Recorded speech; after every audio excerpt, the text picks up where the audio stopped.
The mics got moved. You might want to take that mic I away. don't think I'm gonna be talking that much. Okay, Hello. all right, we're here. Is that on That's or- Charlie. Is that that's not Charlie. Yes, it is. Yeah, that's Charlie coming through that. Can you read? This? No, he's over Yeah. here. Yeah, I know. Yeah. I'm trying to get this for the audience. Right. Okay. All right, good evening, everyone. My name is Virginia Harger. I'm chairperson of the Shelton Planning and Zoning Commission. Today is Wednesday. Good evening, everyone. My name is Virginia Harger, chairperson of the Shelton Planning and Zoning Commission. Today is Wednesday, June 18th, 2024, and the special meeting of the commission being conducted in Shelton City Hall and via Zoom is hereby called to order at 6:03 p.m. This meeting is also being carried live on YouTube.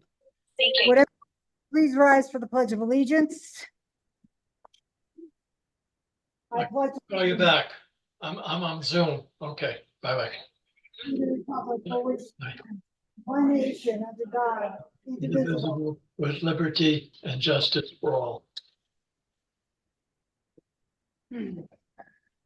Thank you, everyone. I'll start off with a roll call of the commission. Please verbally indicate you're present when your name is called. Commissioner Kelly, Present. Commissioner Perkins, Present. Commissioner Cristiano, Present.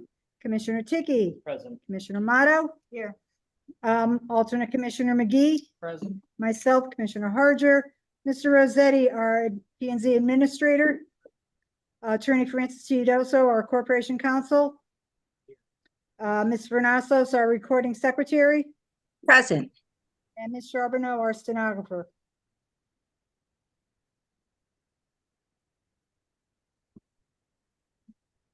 Ms. Charbonneau, are you with us? Alex, is she in the waiting room?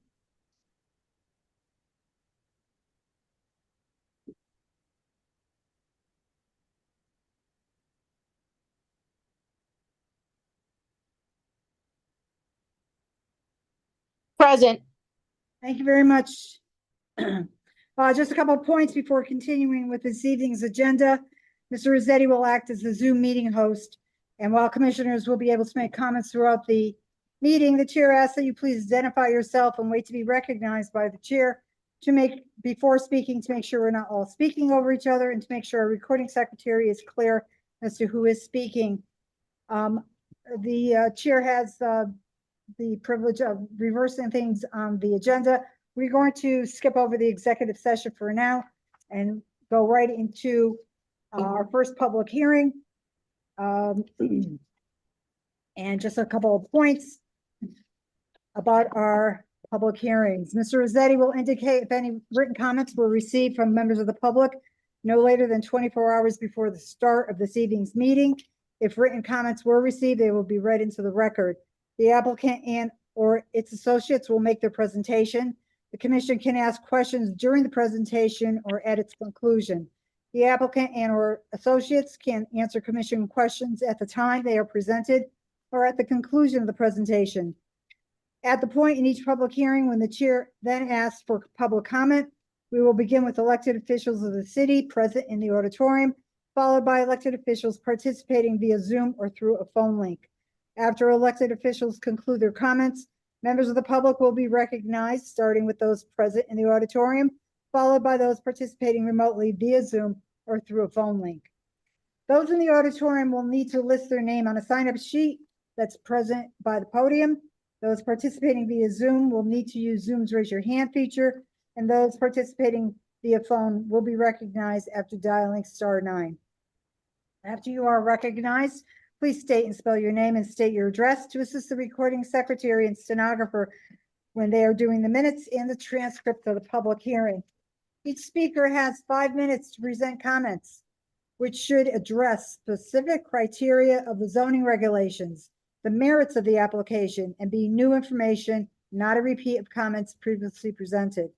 Comments and questions should be directed to the commission, not to the applicant and or his associates. Members of the public are expected to practice appropriate etiquette by being quiet, observant, and respectful. Disruptive attendees may be removed from verbally participating. The applicant's attorney and or associates will be given the opportunity to address any comments or questions from the public after the last person from the public has been given the opportunity to speak. If the commission feels further information is needed from the applicant, chair will ask for a motion to continue the public hearing. If a public hearing remains open, commission is not allowed to make any public comment, discuss any part of the application, or receive any additional information from anyone. If the commission feels the applicant and or his associates have answered all questions and have addressed all concerns from the commission and or public, the chair will ask for a motion to close the public hearing. The commission reserves the right to discuss the application at the close of the public hearing or to schedule a discussion at an upcoming commission meeting. So this is application 2407, 390 Shelton Avenue.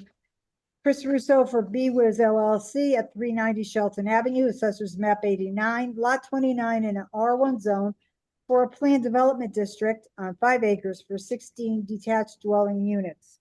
Commissioner Amato, would you please read the public hearing notice? Sure. Application 24-07 Oak Hill Estates, Chris Russo Esquire for BWiz LLC at 390 Shelton Avenue, Assessors Map 89, portion of Lot 29, for a planned development district to include 16 detached dwelling units with amenities. The residential buildings are proposed along a private road with each dwelling unit having direct access to the road.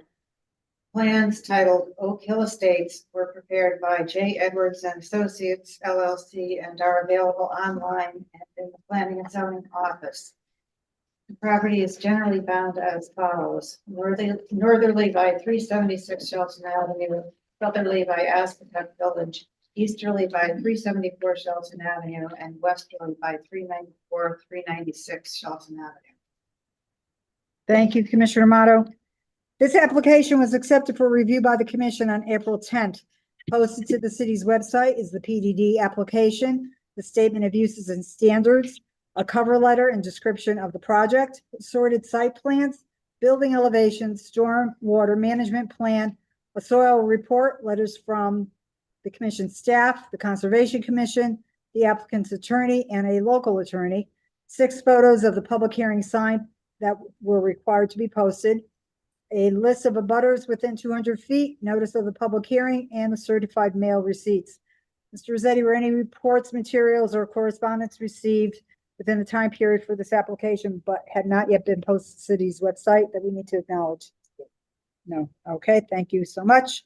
So the applicant is present. Chairman, members of the commission, Raymond Rizzio, in office at 10 Sasko Hill Road, Fairfield, Connecticut. Very Okay. happy. Good evening, Attorney you. Rousseau. You have the floor. Yes. So looking forward with regard to representing our client with regard to this property at 390 Shelton Avenue. Probably some of you are familiar with it. We've had other hearings last year, and but we've I believe put together a nice presentation, which I think we'll see that satisfies all of the regulations with regard to operating it in PDD. This property is along Shelton Avenue. It's basically over a 5-acre piece of parcel. The survey is down below. And I think you all have copies of the plans. Our client is So is your mic on? Is that Rizzio. Rizzio, I'm sorry. Red. Okay. Maybe you need to move it a little closer to you, or you move There's the closer button. to it. Red. So I don't know. Okay. All right. Sorry to We're interrupt okay? you. Yep. Okay. So our client's proposing a PDD at this location. The property is over 5 acres, which is 5 times the necessary size in an R1 zone. It's a very unique piece of property. It's got about a little over 200 feet of frontage, but it goes about 700 feet deep, and then is surrounded by a higher density condominium complex, couple of single family homes, and then property of the town of Shelton, which is a park, basically a deed restricted, as I say, and I should say open space that's owned by the town. I will address that matter very shortly. Site is extremely deep. It's got some significant grade issues. It is not something that would be It's basically a property that we believe was best well served with a cluster home development. We believe it's an excellent transitional use between this open space, the single family houses, and the high density zoning Aspatuck Village, which has over 320 units. Of these 16 homes, they'll each have 2-car garages. They'll be about 2,300 square feet in size. And serviced by public water, city water and city sewer. What's important now is for us to go forward, we need the commission to adopt this area, this 5-acre parcel, as a PDD, as a planned development district. You currently have, I believe, I have a list of them, about 107 PDDs running back from 79 to the current times. And there is a PDD just up the street, which was done for 32 condominiums. I believe that property was PDD number 16, which is the Pines up on Shelton Avenue, which is a condominium project that was granted by this commission. Now, in order to satisfy a PDD, what's important is there's a requirement under 34.2 that may be only established by the commission within a SDA delineated on the zoning map. And then as I brought copies of this for everybody. If you haven't seen it, my gut instinct is you all have probably been through this, but I highlighted this section because I think it's important. There's a big word in the middle that says or. And I think that's really what our application hinges on, and what I think I'll talk a little bit about your town attorney who has reviewed the application, reviewed this requirement, has issued an opinion on. So, Yeah, are you planning to ask staff, or are you planning on putting any of this up on No. the screen? not No? necessary. Okay. I mean, if Alex wants to put, I don't know if you have the plans on, Yeah, he could share his documents. what's that? He can share the Yeah, if you documents. want, if you'd like to share the survey, Alex, would be great. Unfortunately, our engineer with the federal holiday is away and made plans prior to the setting of this. So he's out of town. So Alex, if you can help us out and just show a couple of these plans would be great. What's that? Jason's not here. Oh, he is. He's doing remote. Oh, good. Oh, great. Well, I was under the impression he was maybe not going to be able to make it. So Jason, if we can add Jason, you can share. It was questionable whether they'd be able to make it, but let me go through this part, which we don't need to show anything. It says, or to accomplish a transition between single family residential use in an established non-residential area. That was a big, when we had a previous application with regard to this property, that was a big issue for the commission in figuring this out. It was also a concern of the neighbors, was how does a PDD apply to this zone? I'm going to give you a copy of the previous determination by your city attorney and kind of take you through that, because it's very important.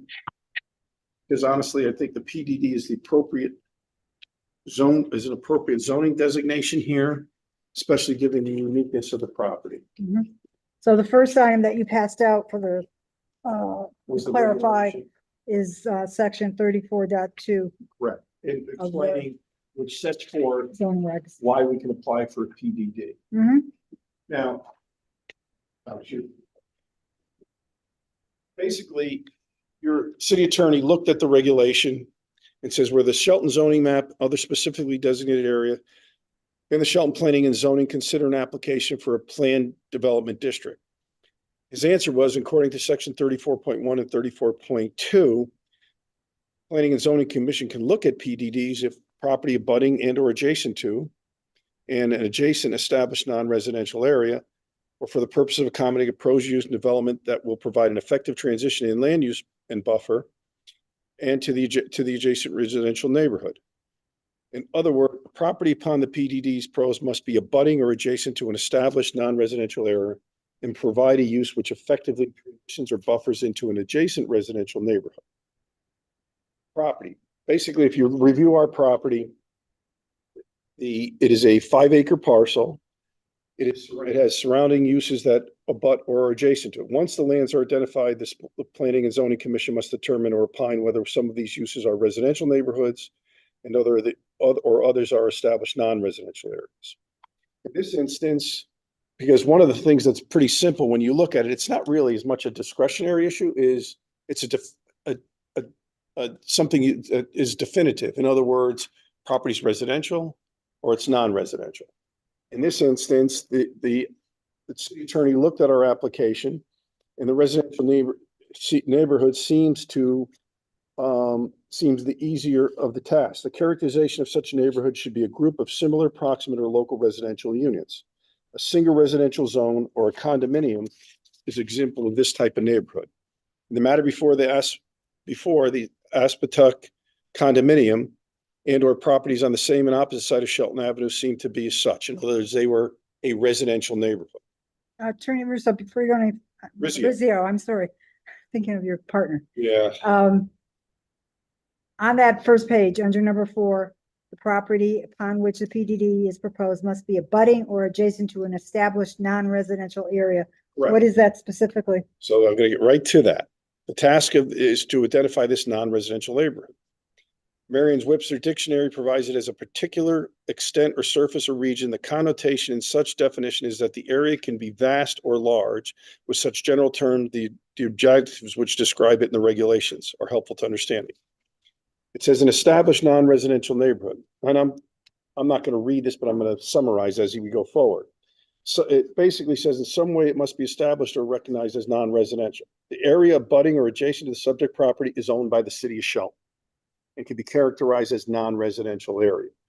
By deed and not zoning, the tract of over 22 acres is established or recognized to be non-residential. The reason being there's 2 restrictions in the deed. It's supposed to be kept and preserved in nearly a natural state as possible and shall be used only for passive open space recreation, free and free of charge to the residents of the city of Shelton. It may not be substantially altered, nor shall it be developed or cleared. The city attorney attached a copy of that regulation. Mhm. Now, so these 3 prerequisites, which is adjacent to a neighborhood, which we are, adjacent to an established non-residential area, which would be the property owned by the city of Shelton, allows us to then, we believe, move forward with the PDD application.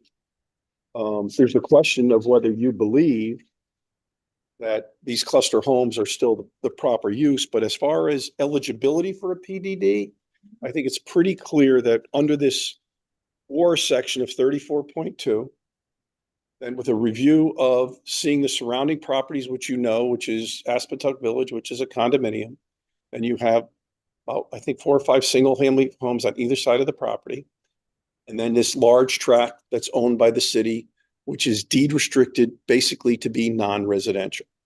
That allows us to come before you with an application for a PDD. So I'm going to hopefully I put that together for the record for you. Mhm. Now, what are we proposing? So I believe we're qualified for a PDD. I believe this commission can look at this as I think that it's a great transition from single-family residences on either side of entering our property to a good portion of the property surrounded by a high-density 322-unit condominium, and then toward the back of our property owned by the city of Shelton. So basically what you do is you have a very good transition from high-density zoning, residential zoning, being a condominium, to what there were single-family buildings, 16 of them, cluster housing, and then single-family lots. So you have that transition as the use is going toward the city-owned property and going toward the single-family residence, basically reduces the density in the middle. Mhm. And that's where we believe this PDD works. The other issue is one of the things is because of this access in the frontage, we don't believe it works as a traditional single-family development.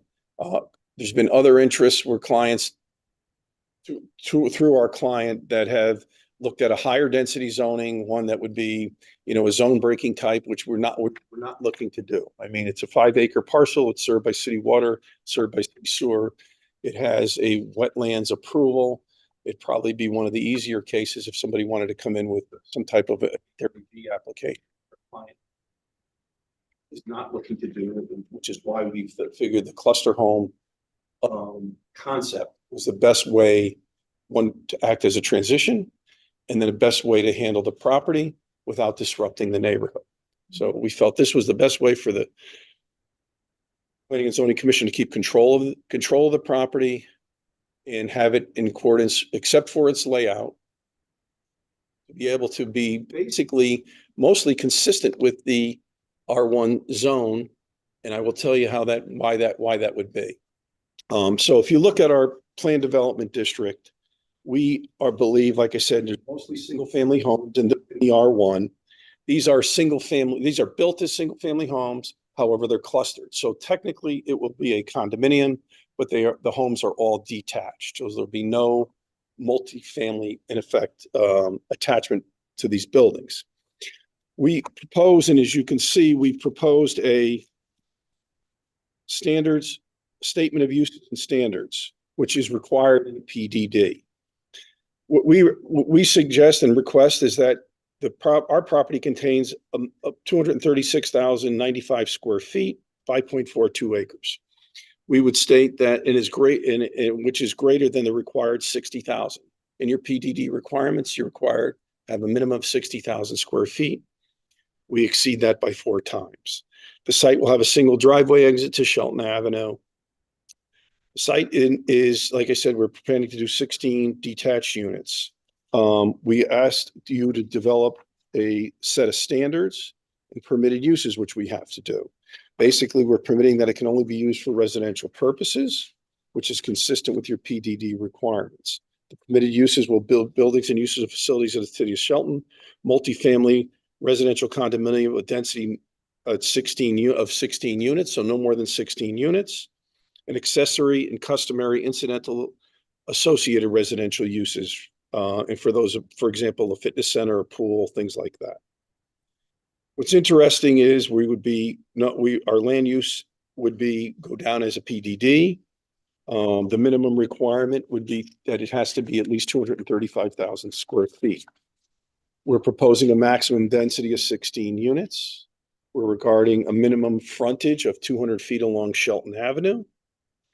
And I'm going to explain how that would compare to the underlying R1, which I think is important, why we don't believe we're losing much or changing much from what would normally be required under an R1. A maximum height of a residential building will be 35 feet. You can go to a maximum of 60 feet actually in a PDD. So it's almost half. And it's less than the R1 requirement. The R1 requirement says that you can go as high as 40 feet. The other is also in R1, you can have a frontage of, linear frontage of 150 units, and an R1 allows a density of 1 unit per 10,000 square feet. So in an R1, we would be permitted, if granted, to basically put 23 units. As I said, we're restricting it to 26 units. Setbacks are 35 feet from the street. Rizio, how many units again? 16. 16. Okay, I think you said You said 26. 26. What did I say? I think you said 26. Oh, no, I'm saying I'm sorry, 16. 23 units is what under a density of 1 unit per 10,000 square feet, which is what's permitted in an R1 zone. Mhm. Setbacks are 35 feet from a public street, 20 feet from the side, and 20 feet from the rear, both less than the R1 zone, which requires 40 feet, 30 feet, and 30 feet. So it's all very similar. The maximum residence district is going to be the same as an R1 in a setback, and the maximum lot coverage under an R1, you can have a maximum lot coverage of 60%, and then you can also, a maximum lot coverage on a PDD of 60% and a maximum floor area ratio of 0.80. We are not going anywhere near that. Mhm. So these will all be single family structures within a condominium, because it's going to be cluster housing of 2 parking spaces per unit. All refuse pickup must be private. We're going to use the best management standards of the city of Shelton, and it has to be approved when you do your final plans. Maintenance, all trees, shrubs, and other plantings shall be maintained in a trimmed, mulched, and healthy condition. And the signage identifying the resident within PDD shall be in accordance with your approved signage plan. Any modifications or amendments must come back before this plan, back before this commission. Did I miss it, or is there a mention in here of whether or not the road would be private or not? Road will be private. It's not a public road, so there'll be no maintenance requirements. Everything will be installed, both the water and the sewer, by a private party, and the road will be maintained by a private party. I have a couple more things that I want to go through with you with regard to the PDD. I will show you something. I'm also going to give you something. I just want to establish the record. So basically, this is from the GIS of the city of Shelton, and it shows basically where our property is. It's crosshatched, and where our property is crosshatched, you'll see how close, if you go up Shelton Avenue, which would be this PDD, which was the number one, which we talked about, the ponds. So their PDDs are right along the same road, parcels of similar size, developments of similar size. Sure.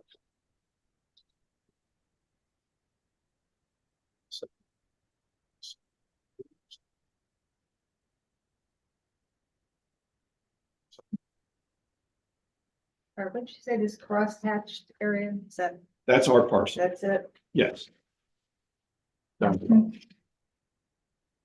Now, also, this is your list of approvals on properties that are along. There are two properties along Shelton Avenue that have received PDDs.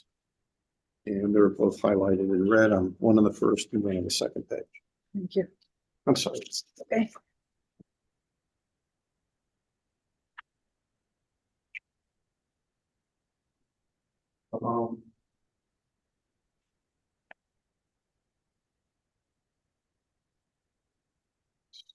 Jason, can you pick up? Yes, hi, Jason Edwards for the record, J. Edwards and Associates, engineers, surveyors, located at 227 Stepney Road in Easton. Through the engineering and your general presentation with regard to the plan. And then also I'd like you to discuss site distances, and then I'll submit a traffic. Alex, was the traffic report delivered to your office? But I have it. I brought copies tonight to submit. Mhm. Okay, I have copies of the traffic report that I'll submit tonight. Mhm. Once Jason finishes. Okay, Mr. Edwards, identify yourself for the record. It was a little garbled. I'm sorry. My name is Jason Edwards. My office, my company is J. Edwards and Associates, LLC. We are engineers and surveyors. We're located at 227 Stepney Road in Easton. We prepared the design of the site improvements and worked with the architect to lay out the homes. The property, as Ray stated, is it's proposed to contain 16 new homes. There is an existing single-family home, two-story house located on the property now, along with a detached garage and some other well and whatnot. That'll all be removed. This sheet here shows significant trees that would be removed as part of the construction. The road comes in at the center of the property, kind of dividing the frontage in half. And we have obviously houses on either side coming up. The property slopes from the front up to the rear. So the high point is back here. You've got a wetlands intermittent water course that runs through the middle of the property through here. And then a small pocket of wetlands over here. As Ray stated, we did go before the Wetlands Commission and get approvals for this plan last year, I believe. We're proposing an extensive drainage system to control the stormwater. The design meets the the DEP guidelines for stormwater as well as erosion control. We've got a series of catch basins and detention basins. So we've got 3 detention areas, I guess you could say. There's a large basin here, a conventional stormwater pond type basin, then a smaller one in this area, and then there's an underground system of galleries here that would add some stormwater capacity. They all outlet to generally their same locations that they flow now. We didn't alter any flow paths, and we collect all the stormwater discharge to the basin outlets at a controlled rate to maintain peak flows as they are currently.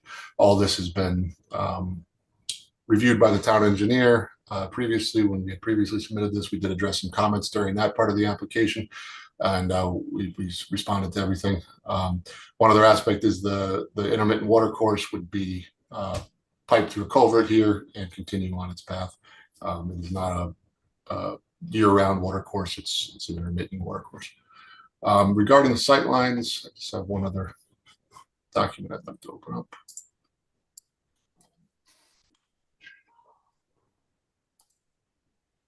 One second, apologize.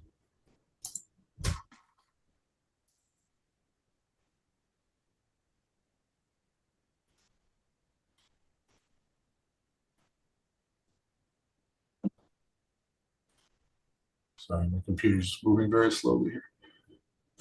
But just to go over where we are. Oh, there we go. Okay, so this was a slide we had presented at the last hearing as well, but it does show where our access point is. And then if you look at my other, oops, wrong button. Here you can see on the larger aerial view, that's right here. So looking to the left, we're looking towards Mailer Ave as well as the Aspetuck Trail condominiums entrance. And then to the right, we're looking up Shelton Avenue towards, I guess that's, not sure what that road is, but there's the closest intersection would be Mailer Avenue. And so we did an analysis of the sight lines here. And one kind of unique characteristic on this is the state of Connecticut has an easement over the property actually across the street from us for maintaining the sightline of, I'm guessing for some sort of previous application, perhaps. There was something else that they did maybe for the Aspetuck development. So that easement line is back. You can see this red line here. And this is a copy of the mapping that goes with that. So there's an existing easement in favor of the state of Connecticut that allows for clearing of this corner to maintain that sightline.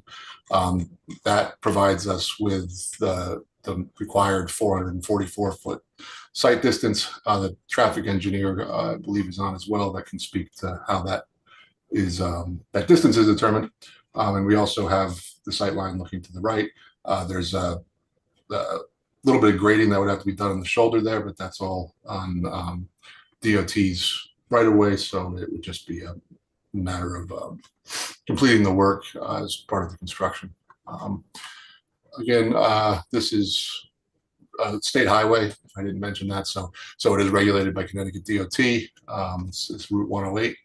This posted speed limit is 35 miles per hour. And according to our communications with DOT, they required speed of 40 mile per hour for our sight distance, which would be 445 foot we depicted. And there is an existing easement across the street. We do also have, through the plans, we have a utility plan, which the water service would be coming in through the rear of the property. The sewer would actually be going out the front. At one point, there was a proposed connection out the rear to the condos, but that's no longer happening, so that easement is not needed. The sewer will be coming out the front and continuing down along Shelton Avenue and connecting to the main that comes out of the Aspetuck community. So there's a plan in here that shows that as well. This is our entrance, and the sewer main would come down here. It's approximately 700 feet, I believe, down along the one side of the road. We do have extensive soil and erosion control plan that meets state guidelines. But also a stormwater management plan was submitted with a drainage report, and maintenance obligations and whatnot are all included in that. There's some plantings that were depicted as well. I think that's the extent of my presentation. If there's anything specific that the commission has, the public has questions on, I'm happy to answer any questions. But I think maybe I'd turn it over to our traffic engineer, Mr. Kermit Hua, to go through the sightline analysis himself. Mr. Edwards, what sheet has your landscape plan? The plantings, I see it here, 5.0. You have a list? Yes, that's 5.0 is the landscaping plan. We have a commissioner who's pretty conversant. Magnifying glass. Yeah, could you go through the list of plantings that are proposed? I'm sure. Most of these were plantings that were incorporated as part of the wetlands application. So there are some screening around the wetlands. We've got red maples, swamp white oak for trees, and then winterberry, mountain laurel, swamp azalea, and high bush blueberry. I'm not a landscape designer, so I can try to answer questions, but I may have to defer on some of those. This was done by someone else in my office. Okay, they seem to be all appropriate because we have regulations having to do with native plantings. Oh, okay, I understand. Yeah, they all should be native, yes. All right, so you wanted to turn your discussion now over to who? The traffic engineer for the project, he's on via Zoom as well. Okay, so this is new information that was just submitted today. I don't know when it was submitted, but it's new since the last hearing that I was involved with. Kermit, did you want to share your screen, or did you? I'll just go through it. Okay. Good evening, Madam Chair. For the record, my name is Kermit Hua. First name spelled as Kermit. Last name is 3 letters, UA. My address is 277 Reservoir Avenue, Suite 1101, Meriden, Connecticut. I prepared a traffic study the attorney just distributed. I will be really brief, Madam Chair. I will be glad to answer any questions the commission may have. I went to the site last week. The first thing I want to echo the site engineer, Mr. Edwards' observation. Currently there is a sideline obstructions because of the trees and vegetation, primarily along the frontage of the site.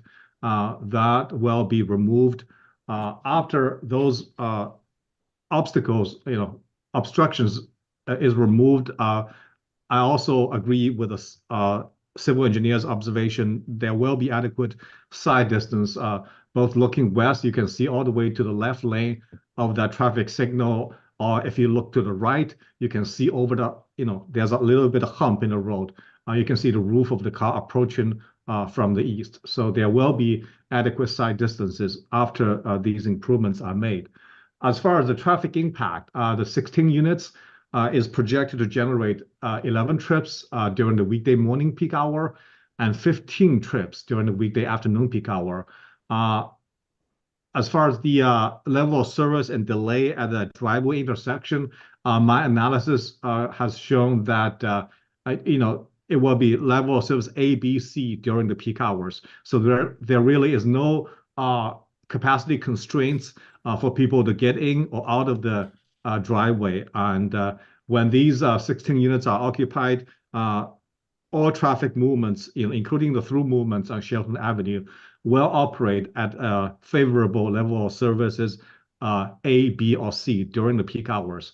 So the conclusion really is these units will not generate a significant traffic impact on Shelton Avenue. That's all I have, Madam Chair, unless the commission has any questions. And the data that you presented was compiled, it said on page 2 from the trip generation manual, not putting a wire across the road and doing any kind of trip counts like that. No, the two sources, the trip generation menu, it just projected the trips from the 16 units. The traffic volume were based on DOT data they collected in 2022. And I also used the, because they collect DOT data, volume data for over 24 hours. So from those 24 hours, I picked the busiest 7 to 8 a.m. Weekday morning peak hour and 5 to 6 p.m. For the weekday afternoon peak hour. Because, I assume the units will be occupied in 2026. So I also consulted DOT. They recommend an annual traffic growth rate of 1.2% for Shelton. So that's what I apply to the 2022 volume to get a 2026 background volume. On top of that, obviously, I'm adding the traffic from the site. So that is the basis of the analysis, Madam Chair. All right, so you took documentation that's provided by this Institute of Transportation Engineers. That's and correct. Related an annual increase. No, annual increases from DOT. I just talked to them. They say they recommend annual increase for Shelter is 1.2% per year. These in table 1 for the menu is just estimated number of traffic during peak hours from these 16 units only. Right. Okay. Commissioner Ticky, just on the traffic study, we just got this for the first time, so I will read it. But first, and I drive this road almost daily. Anyone that drives it knows that cars do not go 35 miles per hour as they're traveling on the road. The northbound has a grade of a C. And then I just wanted us to be mindful about 16 family homes, the amount of deliveries that people get, the amount of additional vehicles that come in and out, including school buses and other vehicles. And it just seems hard to believe that 16 single family homes would only yield 11 and 15. But I will read the report, and I hope that we keep the public hearing open because we just received this information tonight. Commissioner, one other thing is that school buses won't go up there because they'll be private road. So let's say at the end of the road, and the school bus will then stop on 108. Yes. Right. So I think that would be interesting to know then what does that queue look like on 108 as a school bus might stop to let the kids on the bus.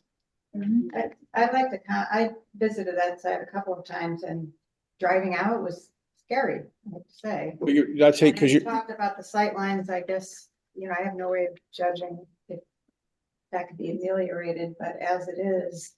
Commissioner Matto, you're not There's a light at Aspetuck for that reason. It's hard to get out right, of it. which will also create distance and time for cars to come. That affects everything up and down that light. So if cars are coming toward our site from Aspetuck, that light is going to also give people time to come out. Couldn't see to get out of there Well, as but it is now. So. What you have to look at, Commissioner Matto, is if it's behind you, but if you look at the sight lines, those easements are there for a reason. So you're obstructed by landscape that will be removed. And you have to remember, this is also under the purview of the DOT. So if we cannot satisfy the DOT with regard to sight lines and safety, we will not be issued a DOT permit. So this is, from a zoning perspective, we believe we satisfy your requirements per zoning. With regard to satisfying the DOT, which is, the state, or I shouldn't say that, ASTA. With regard to satisfying ASTA, Office of State Traffic Authority, if we have to satisfy them, or else even though we get approval by you, we can't not build the driveway. We cannot exhibit to the state that cars can enter safely. So the ultimate authority on that is not going to be here. It's going to be with the state.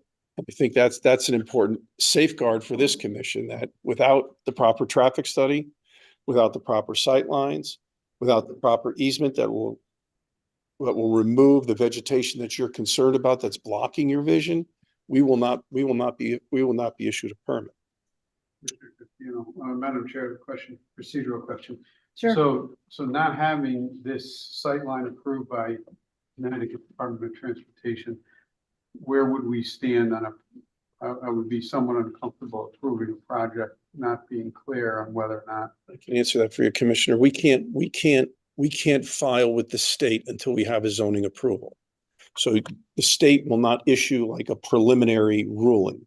you have to come to the state with all your approvals in hand before they'll even look at your application. Any approval could have that as a contingency. Yes, and their approval, their denial would trump any approval of this commission. I didn't mean to interrupt, Chairman, but I just thought I would jump in there quickly. Who's next? And your Attorney Rizzo? I think you're stuck with me. I've got, one thing I'd like, the question becomes, these houses, if you have 16 homes, you want to make sure that they look consistent with the homes surrounding. These are all of a colonial nature. This shows that on one page, there's the 15 units will have all this similar style with the 2-car garage. The last page will show that one of the units needs a garage under, and it shows what that house will look like. They're attractive homes. They're consistent with newer homes being built in Shelton currently. John Gibbs was the designer, and we believe that they would fit nicely into the neighborhood and not have any negative impact on a neighboring property, certainly from an architectural standard. Attorney Rizzo, who's going to go over your soil report? What's that? Who's going over your soil report that was filed? Jason. Jason, do you want to just pick up and go through the soil report? Thank you, Chairman. Which soil report are you referring to? Just so I'm clear, is it the wet soil scientist report or? From Stephen Danzer. Okay, that's the wetlands report. That was included, I think, just as giving you everything that we had submitted. It basically is kind of what I already went through. You have it delineated the wetlands for the property. So Stephen Danzer is the soil scientist. He reviewed the property, flagged wetlands along that intermittent water course down the center of the property, as well as the wetlands pocket here. That's really the limit of what that report goes into. I can pull it up and go through it page by page if you want, but Well, the question I have is, unless I missed it, what percentage of wetlands is on this particular 5+ acre site? we have that on here, I believe. I think it's Jason, I can remember seeing on one of your maps, 4.84 acres of. Yeah, I did put it on here. I know it's here. It goes very much into. There it is detail right here. I think you've got as to the kind of soils and that you find. And so, but that was something that I didn't seem to come across. so if you look at sheet 1.0, we spell out the total property area of 5.42 acres, the wetland area, which is 13,000 square feet approximately. We also spell out the steep slopes and give you a usable area calculation. Yeah, I know, but I was looking for a specific place where that would be. So that's on the site plan on sheet. It's actually on the existing conditions plan is where we put it. It's on the sheet 1.0 of the survey. Yeah, I have it in my hand. What part of the page are It's, there? should Fine, be, okay, I see it yeah. there. Okay, so the total acreage, wetland area, square footage, slope are greater than 25% usable area. Okay. So 4.86 acres. All right. What else do you have for us, Attorney Rizzo? So Chairman, I would, I'm assuming everybody's not here to support the application, so I'd like to reserve my summary and Oh, yeah. for rebuttal rather than go through it twice. I have a question. Earlier in your presentation, I'm sorry, you were reading quite quickly through your presentation.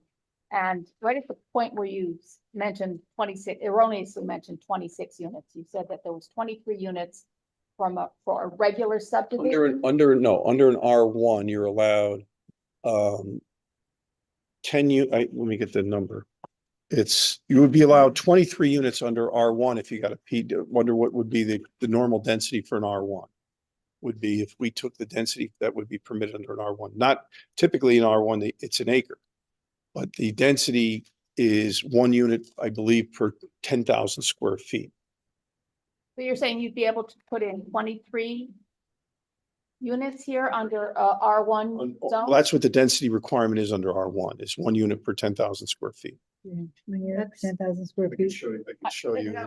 I don't understand that. It's 1 acre zoning. It's 1 acre zoning, but but 5 acres.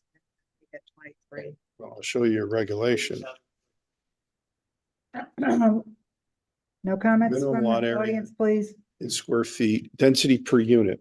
You can, under density per unit, under an R1, it's 1 unit per 10,000 square feet. See that up close, please? Yes, this is your, So you could technically, is if you- you if could you- technically put in 23 units No, there? No. technically, right now, you have 1 acre zone, you could be able to put in, depending on how you laid it out, probably 4 to 5 homes. Mhm. Okay. However, if you had a PDD and you use One zone, you would be able to get 4 or 1 5. acre, it's 40,000, 1 unit, it's 40,000 square feet. The density requirement, if you had an alternate, like a PDD under an R1, would be 1 unit per 10,000 square feet. That would be the density. That's the minimum lot area. So, Okay. okay. Any other questions from the commission? I just wanted to underscore that it sounds like what the buildable acreage is about 4.8. Yeah, in a PDD though, that doesn't tend to be something that Correct. comes into the calculation Right, but I we're understand, talking but about what think the about- zone is. Right, Yep. what an R1, which currently. this abuts as well Yep. as other zones, what an R1 would allow for is that this is 4.8 buildable acres. Mhm. Plus, there's there's a lot of unbuildable territory Mhm. within this. Mhm. Well, that's not necessarily the case, depending on steep slopes, you can engineer in a situation to build for. The- Do with R1. Yeah, I'm not gonna argue with you. We're here for a PDD. We believe this is the best use for the property. We believe we're eligible for the PDD pursuant to your 34.2, pursuant to your town attorney's opinion, basically, and the restriction on the open space in the traditional area that exists. What we're trying to do is bring in that transitional development versus any other type of development that the commission may not control. And I think that's kind of what we're trying to do. I don't see that 4 houses are going to be built here. It's any time in the future. Mr. Zed, did you want to comment on something that, when we were talking about the minimum lot for R1? You started to say something, I thought. I can verify. Okay. It's kind of, it basically irrelevant. In effect here, if it was an R1, a traditional R1, you can make 4, maybe 5 houses. I'm not saying. Well, you're the one that brought it up. That's why I go. I understand. Confused. It Correct. was a Well, I apologize for confusion because it's confusing the way it's laid out in your regulations with regard to the size of the lot and then the density per unit. So I apologize for that. Probably shouldn't have brought it up because really, frankly, it's, Has no relevance. well, it's in comparison that we don't believe that if a PDD came and you were using the R1 density per unit, you'd be able to get 23 units. We're asking for less than that. We're reducing it. And we have no intention on putting, 4 single-family homes there. This is where we are. Okay. Attorney Rizzo, so that concludes your presentation? Yeah, with the right to reserve, the right to rebut and summarize. Public. Yeah, So just would you one mind other- just giving me the sign-up sheet for 2307? I know. Yeah, sure. One more, why are you saying nobody would develop it as single family R1 type zoning there? Is there a reason? Well, one, for the uniqueness of the property, the development has. Thank you. Has only 200 feet of frontage. The way the terrain, we believe, is all best set up for cluster housing.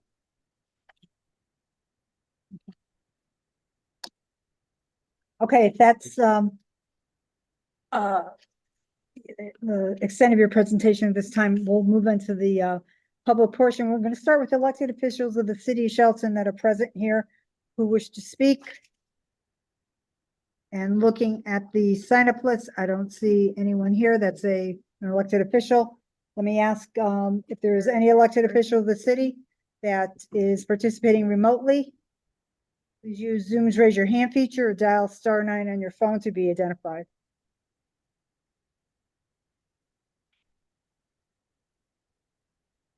Is that anybody? Okay, so there are no public officials participating remotely, so we'll move to members of the public who signed up. And the first one is Fred Farmer, 391 Shelton Avenue. Come on up here, sir, to the table, pull out a chair. And yeah. Mic is on. Live. Yep, go right ahead. So just state your name and address for the record. My name is Fred Farmer. I live at 391 Shelton Avenue, Mhm. Which is directly across from Loretti's housing project proposal. I've lived there for 55 years, and I've seen some good development proposals in this town and some very bad development proposals. This is one of the bad ones. The density of this plan is ridiculous. 16 houses on 5 acres of land. The PDD district in Shelton is being abused. What is the sense of having an R1 zone if a developer can propose a PDD in any R1 zone and with all likelihood of getting it approved? Why put 16 houses on 5 acres of land when current zoning would allow 5 dwellings, maybe 6 dwellings? What is the purpose of almost tripling the number of units? It is not keeping with the zoning plan, and the real reason is profit at any cost. I would like to see, for once, this Planning and Zoning Commission stick to their guns and preserve the R1 zone rather than cave to Mark Loretti and his favorite developers. We are losing our R1 zone in Shelton. Please stop this before you wish you had and find it's too late. My second concern, and it's almost unbelievable that they would even think of putting an entrance on Shelton Avenue. That's one of the most dangerous curves in Shelton. There's an average of 10 accidents a year. I can't count the number of times that my mailbox has been destroyed, my fence has been driven through. It's just unbelievable. They've landed on the property across the street where they're making that proposal. There's been fatalities on that corner. It's just a very, very dangerous corner. I take my life in my hands every time I come out of that driveway. It scares me. And I've waited several minutes before I'm able to exit the driveway in either direction. My third concern is my well. Should this proposal go through, my well is located about 200 feet from the rock pile that they would have to blast in order to put in a roadway or a dwelling. And I'd also like to note for the people who lived in Shelton for a long period of time knows how this works. First, they propose a PDD and an R1, and if it's not receptive, then they threaten low-income housing. This I've seen over and over and over again. And then they reduce the number of units by a few houses and everybody's happy. And they revise the plan and it never goes back to a public hearing. I found this several times. Now I voted to elect the people who I want to be in charge of all the land within Shelton's boundaries. And to me, that means environmentally, economically, and resourcefully, and not politically.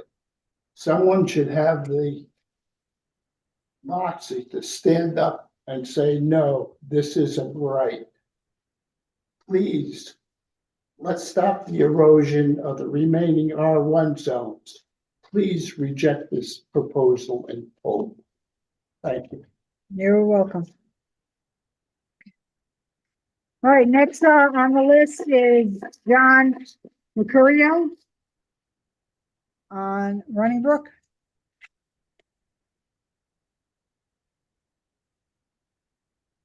John Mercurio, 136 Running Brook. Before I say what I'd like to say, a couple of questions come up while I was listening to the attorney. On my plot plan that was sent out, there's some lines that go beyond the property line. And I don't know what they are because I can't read them. So I'm just wondering what those lines are and do they go into the Aspetuck Village condominiums? So if that, I'd like to have an answer to that question. And also, listening to one of the architects, he mentioned stormwater and wetlands and whatnot. And I think I heard retention ponds, Mhm, and then I think I heard galleys. mhm. And then my first reaction was, the site is here and the condos are here. What happens when the retention pond gets filled and the galleys get loaded?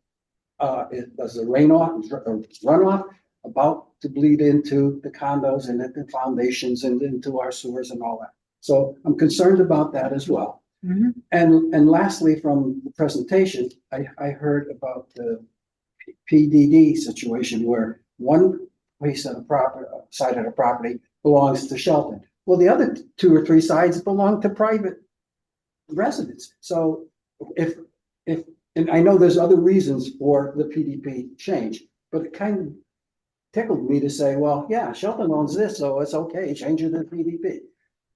I said it wrong, PDD. So that's another concern. So my real pitch tonight was this. We all live on the top of a rock mountain. I think that's no secret. You come up from the center, you come up from Derby, and this piece of property is on the top of a mountain. I'm sure you all walked it and you realize that there's stone and rock on the condo side. And to my way of thinking, that any of that stone is going to be blasted. They have to drill first, which is going to create stone dust throughout the entire neighborhood.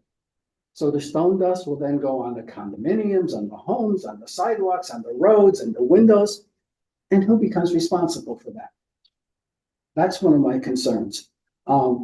Someone mentioned that there's only 200 and something condominiums. There's 445 condominiums. And in reference to that amount of people living in there, you folks have to make a major decision. All of you. And it's right in front of you today. To allow this development of 16 units, which I'm sure are going to be beautiful, and we're going to attract new residents and good taxes. But on the other side of the equation, you in the planning and zoning commissioners, you're going to have to be responsible for the current citizens and taxpayers and create no harm. And I guess I don't have to tell you that now, because the look you gave me was, I know that. So here's my concerns. I agree. Right? How will you protect the neighborhood from having this bad air quality once the stone dust starts to be grounded and then the blasting starts? How are we going to improve or approve or protect the whole environment from that going on, as well as some of the trees that are going to be taken down? I did hear someone say, yeah, we're going to put up pretty trees, but by the time they grow, we'll all be gone. And the air quality will be horrible. How do we protect? How do we handle the blasting vibrations? The foundations are going to shake, the frames are going to shake, the buildings are going to shake, and the infrastructure is going to shake when the blasting goes on. I don't have answers to these, but what happens when the damage occurs? Do we come to the city hall, the apartments in the city hall, and say, hey, look, my foundation is gone? Do we call the developer? Do we call our attorneys? We need to have some answers to this. And now for the next 10 seconds, is there something we as condominium owners and property owners, is there something we should be putting in place, like environmental specialists to come in and study these things that tell us that, hey, we're getting some advice and some information from you guys. We're getting a whole lot of information from these attorneys who want this to happen, but we're the folks that are going to have to live behind on what's going to happen after all said and done. So here's what I'd like you to consider. I'd like you to consider on a second note, the in and out of the construction site, and the future traffic volume. The Shelton Road curves, and it is at the top of the hill, and a lot of vehicles come over that road every day. There's a traffic light at our entrance to the condo. there are 445 residents. If two, in most condominiums have two people living there. If they all come out every day, at least once or twice, and the deliveries come in once or twice, we're talking about over 1,000 vehicles just going in and out of Aspetuck. Then, Mr. Mercurio, you're well I'm over over the time? 5 Oh, minutes, yeah. yeah, so Okay. is there anything that you want to wrap up with? yeah, oh, I do. Yeah, but is there some? I'm sorry about the 5 minutes. That's okay. Anyway, in summary, message to the developer. Rethink this high cost construction. The cost of money, the cost of mortgage rates in today's economy against your possible profit. Rethink about the liabilities within the infrastructure and the property in Aspetuck in the neighborhood. You could spend a lot of time in claims, court fees, time spent, et cetera, et cetera. Remember, in Aspetuck alone, you could have over 1,000 people putting up issues, putting up complaints, bringing them to court, on and on. Do you really want to put up with that? Question to the developer. Thank you very much. Do you need this?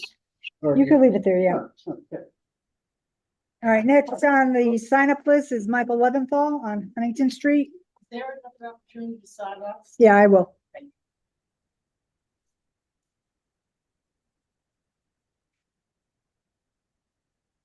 Evening. Good evening. I'm Michael Leventhal. I'm an attorney. I represent Lori Ring. She is the owner of 394 Shelton Avenue, an abutting property. I'm also an abutting property. So I live in Aspetuck Village. I have a question for you, Commissioner.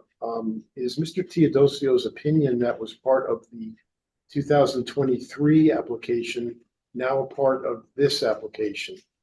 Because I wasn't prepared to respond to that tonight. Mhm. So is it or is it not? Well, what you need to do is to state your comments and then we answer those. Well, Okay. but my question is, I had spoken to Mr. Rossetti before this, and he told me that because the application is new, Mhm, that everything has to start anew. So they have to refile opinions and things of that nature. mhm. So I was not Attorney prepared. Teodoso, do you want to weigh in on that? The opinion was an opinion that you could consider the application. You had asked me when the original application came in. So the opinion is really. Hard to hear. Yeah, I'm sorry. The opinion was really whether or not the board had the authority to entertain a PDD. It didn't approve a PDD or authorize a PDD. Mhm. So you have essentially a background opinion. I mean, you could cite it again if you want, but you're here for an application right now, and the discretion is yours as to whether to approve it or not. The only thing the opinion said is, yes, this is an area or a PDD could be approved by the commission, not that a PDD exists here or should exist here. All right, Okay. so that means you're going to rely on that opinion? Is that a fair statement? Because last year you had asked Mr. Teodoso to give you an opinion. Right. And you were relying on it at that time. Mhm. And I never really had the opportunity to address it because the meetings stopped and the applicant said they were stopping because they were going to get a traffic study and then they had to restart. So are you relying on Mr. Teodosio's opinion? I'd like to address that opinion. Attorney Leventhal, you know that the portion of the public hearing allows the public to come forward and state their case. So you could state that as a question Okay. and then Well, then if- you're if- using up your time, so. And then I don't need to do that. My Yeah. position is that this is a property that is surrounded by a residential property. Under 34.1B, it is not permitted where the property is surrounded by residential property. The purpose of the PDD was to transition between non-residential and residential. I'm giving you the zoning map. The property that was donated to the city by Mr. Vargas in 1991, Mhm. which was part of Aspetuck Village, was part of the Aspetuck PRD when he donated it, and it remains part of that. So it is considered zoned as residential. Mr. Teodosio's opinion last year was based on the restrictions in the deed from Mr. Vargas. And I have an issue with Mr. Teodosio even providing the opinion, which I didn't have the opportunity to raise last year. I'd like to present to you the deed from which Mr. Loretti took title to the property, you will note at the top of the deed, you will see that Mr. Teodosio's law firm represented Mr. Loretti when he purchased the property. I will also tell you that the land records reflect that when Mr. Loretti purchased the property, he borrowed approximately $204,000 for which Mr. Teodosio's firm also represented him Okay, on that. Attorney Leventhal, the guidelines I state at the beginning of the public hearing is to talk about the merits of the I application. believe Mr. Teodosio had an obligation to advise you of that under the Code of Ethics, that I believe he had a conflict in providing you that very aggressive opinion that he gave you last year, by which he stated that the Vargas property is non-residential. And I don't agree with that. And I think he had an obligation under the Code of Ethics, particularly Rule 1.7, because you're supposed to remain neutral. Mhm. He's aligned my position with his client, Mr. Loretti, even though he is town council. He should have recused himself. So getting back to the arguments for tonight, again, I take the position that this should not be allowed. Property is in an R1 zone. It is surrounded entirely by residential property. There is no need to transition from that open space to residential property. There's no need for it. The regulation was designed to transition from industrial type space into residential, not from open space. I don't think the commission would allow all the other parks we have here in Shelton to transition into PDDs. I just don't see it happening. And that's what the applicant is attempting to do. So that's what I have to say. Thank you. Very good, thank you. Next person is Bill Griffin. You're good, okay. Attorney Rizzo, your name was on here, but you didn't mean to say anything, okay. Okay, and the next person is Tom Harbinson.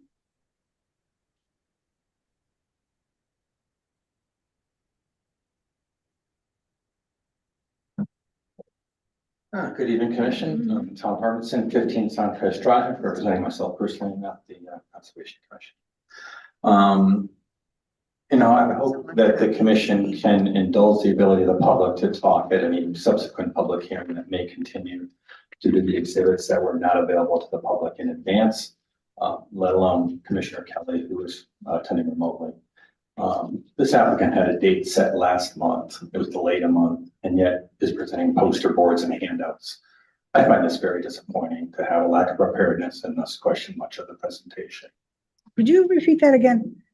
I'm not getting your point. You were saying something about it was supposed to be last month and. There was a scheduled public hearing last Right. month. It Mhm. was delayed till this month. Right, And I think that would be adequate time to have something other than poster boards and handouts.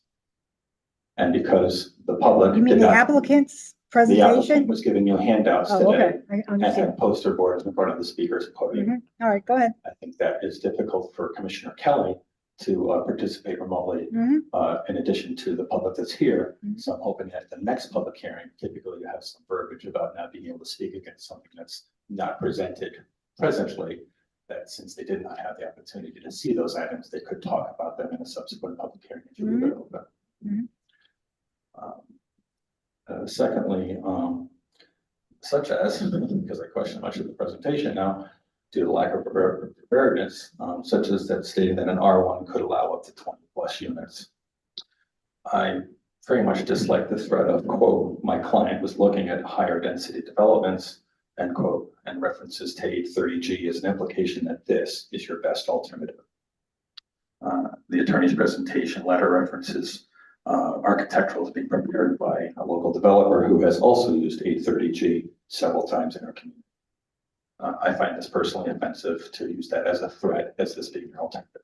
Mr. Harbinson, please restrict your comments to the merits of the application. Sure. Okay. I do not believe this application merits a PDD application. The applicant stated that there's not changing much from an R1 and referred to the height of buildings. This is in fact changing much from any R1 subdivision, such as dedication of open space, something that does not occur from the proposal as a PDD. Despite being an abutter to the largest amalgamation of open space in Shelton, going back to the 1960s, where a parcel in Mills Rock would have become the town incinerator. and instead was the seed to grow and establish through acquisitions and set-asides the Shelton Lakes Greenway. The fact that there may be a PDD in the Pines approved a mile or so away does not imply nor impact the rules on why a PDD applies to this parcel on its own merits. There was discussion on a buyer application for the same parcel from Tony Panico as to whether the abutting Aspetuck PRD development should be characterized as multifamily and impacting the eligibility for a PDD upon the subject parcel. I disagree with the city attorney regarding a prior limited scope answer as to the dedicated open space from Aspetuck subdivision, being that the deed prevents any commercial use and then thus makes this a transitional area. Despite what that may do to a quote area, quote, it is still a quote parcel, end quote, that has a quote zone, end quote. I spoke recently to the Planning and Zoning Commission on the need to tighten up definition of these ambiguous terms being used, such as tracts of land.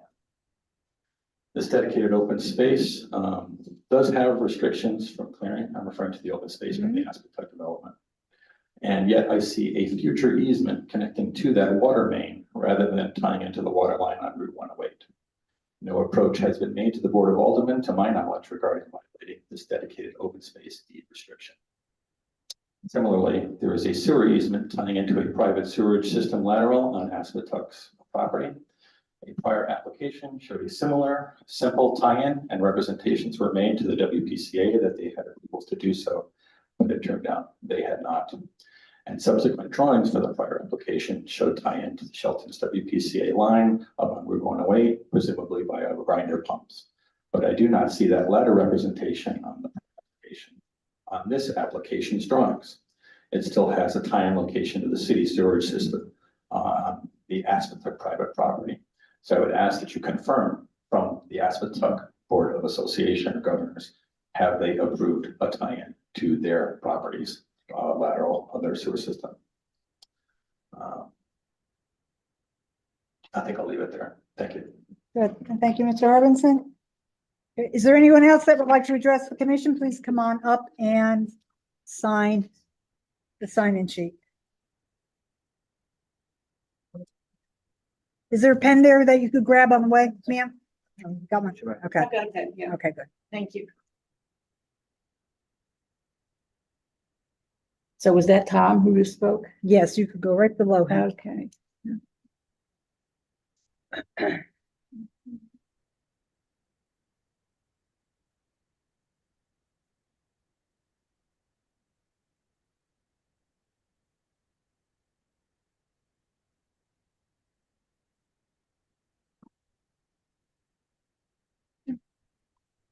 Okay, and there's a gentleman there. Oh, good. How are you? You want me to stay? Yeah, why don't you just have a seat? Okay.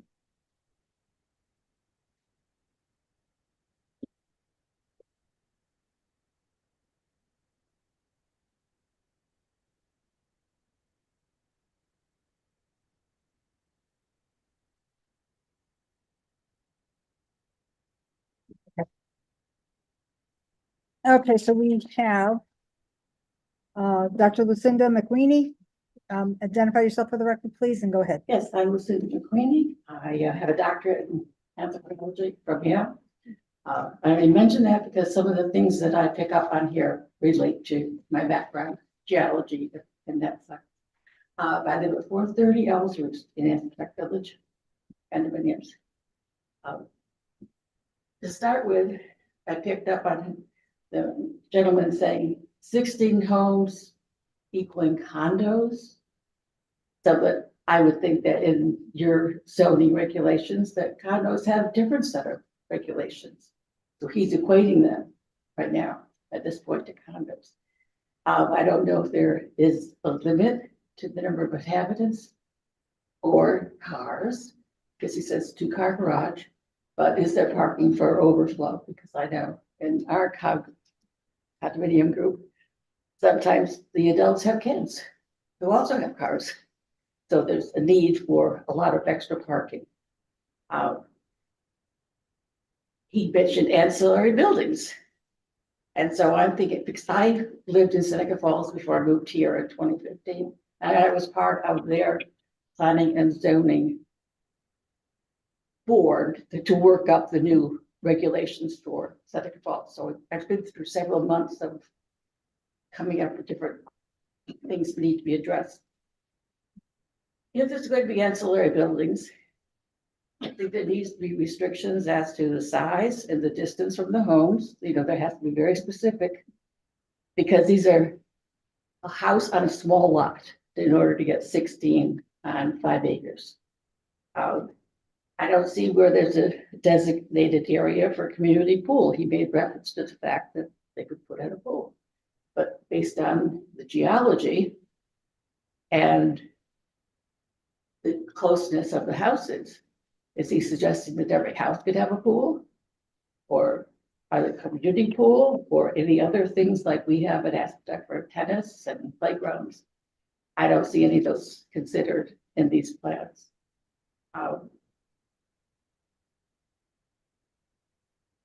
Setbacks, I think, need to be established, distancing between buildings and these extra buildings and parking lots that need to go in there.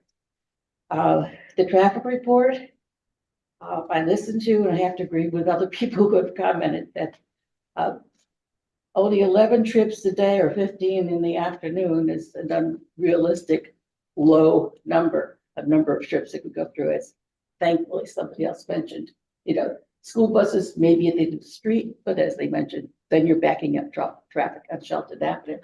But you've also got delivery and construction people coming in to the complex that need to be considered. I mean, it seems surprising to me that you would think only 11 people might be leaving in the morning out of 16 buildings. The traffic like that we have for Aspetuck Village to get out, thank goodness they finally set it up on, I think, a radar timer that they know when we come up to the line that there's somebody that needs to get out. And it works, I can tell from scanning both directions, north and south on Shelton Avenue, to tell us when they can change the light so we can get out. I'm not sure. I like the idea of what this man suggested was that they could, their residents could sneak out when Aspetuck's light changes. You can imagine haywire kind of circumstances that would happen and what that would result in, as the other gentleman mentioned about the number of traffic accidents. So I don't think there's going to be any sneaking out on Aspetuck's light, because it's very short. You get about 3 cars through. The school buses, deliveries, we mentioned, northbound traffic, as you know, backs up. It comes in very heavy in the evenings. Percentage of wetlands is another concern of mine, as John mentioned about where is the overflow going to go, because we are having these horrendous storms and abundant rainfall that our climate hasn't been used to before. So we need to consider what's going on environmentally when you think about that. The kinds of soils and the slope, again, it's bedrock, blasted up. Like my backyard and front yard, I can't put a flagpole into because it's rock. You know, they took out enough to put our condos in structure, but then my backyard is all rubble that they threw down the backyard. And I unfortunately have had an opportunity to fall down that hill when I was just standing at the top of it, because now it's decomposing, you know, all compaction that had taken place when they built my section in the 90s has become to be eroded. If you think of how they put in old tree stumps and logs and things like that, those don't last forever. The rocks do, but the other things disappear and fall into the cavities. So I just wanted to mention all those things that came to mind and that I have been trained to think about since being in planning and zoning planning in upstate New York, and as an anthropologist and people involved in climate change. That was my dissertation, climate change. Thank you very much. Very good, thank you. Next on the list is Daniel Christensen.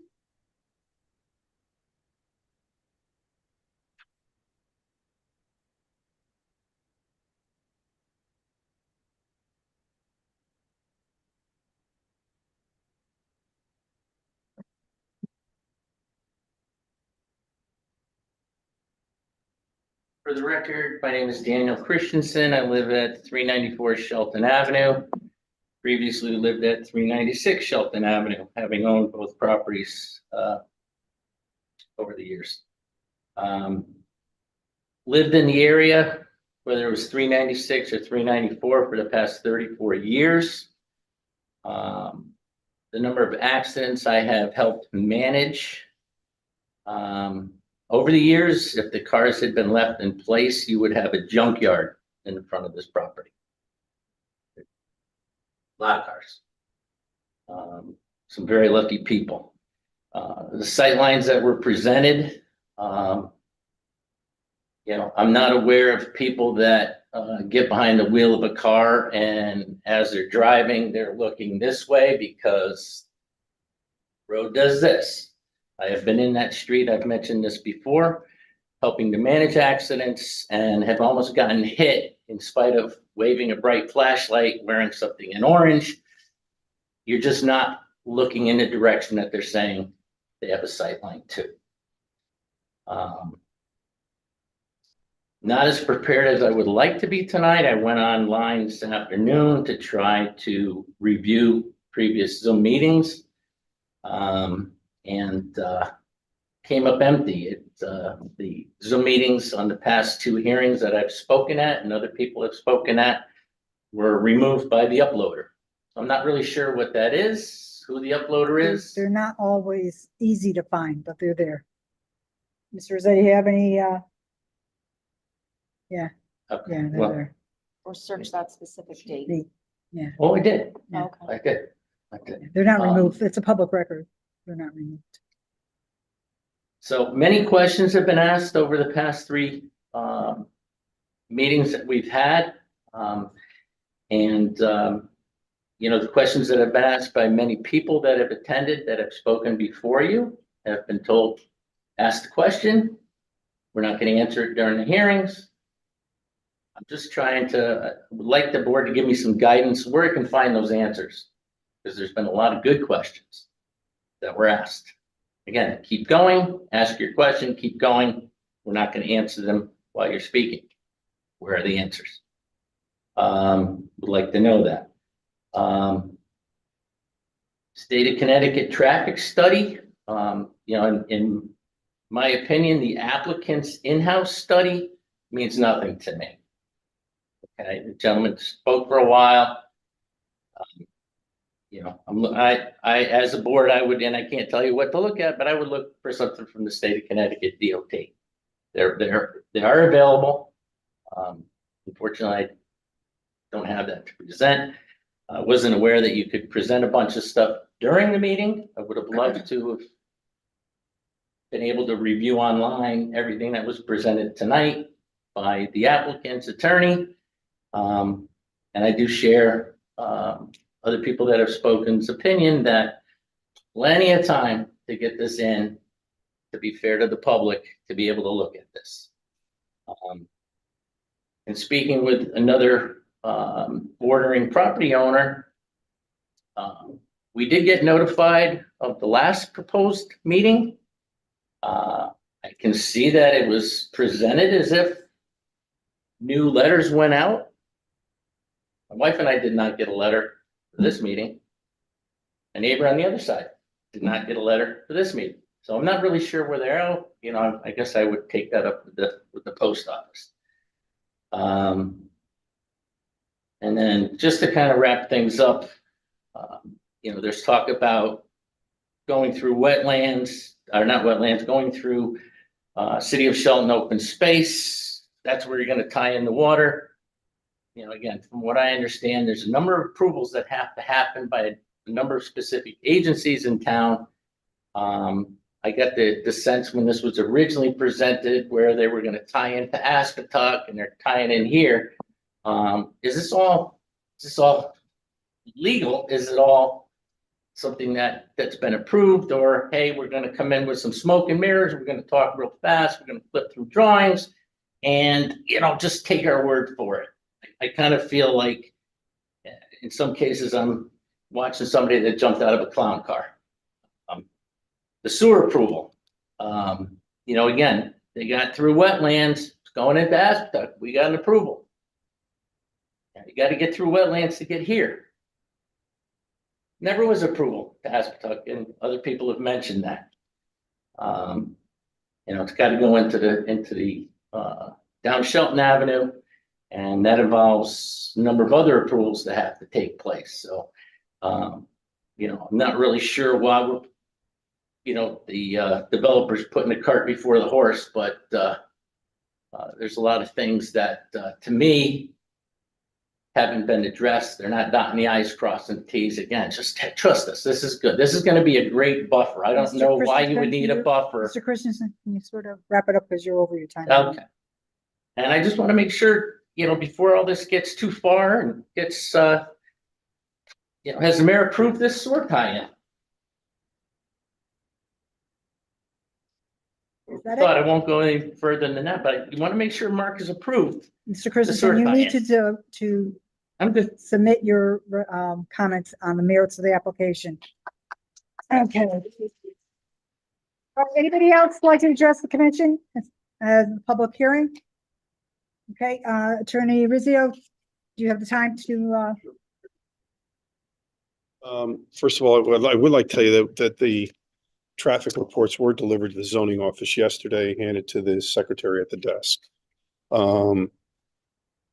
I'll answer a couple of questions that were brought up with regard to blasting. Blasting is going to be monitored by the fire marshal. You have to do all that through the fire marshal. The blaster has to be certified. He has to show that he's got proper insurance. He then has to do a pre-blast survey of around any adjoining properties.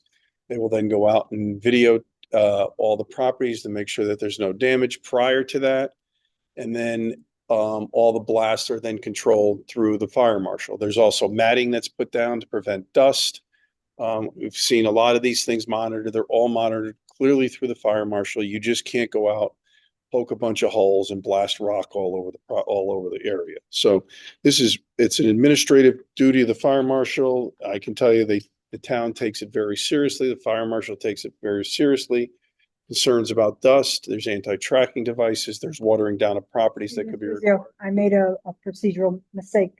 I just need to ask, because we use the heard from the public here in the auditorium, I neglected to ask if there were any members of the public that wanted to, who were participating remotely by Zoom or through the phone, that wanted to address the commission. So if there is any member of the public that wants to address the commission, and you're participating remotely, please use Zoom's raise your hand feature or dial *9.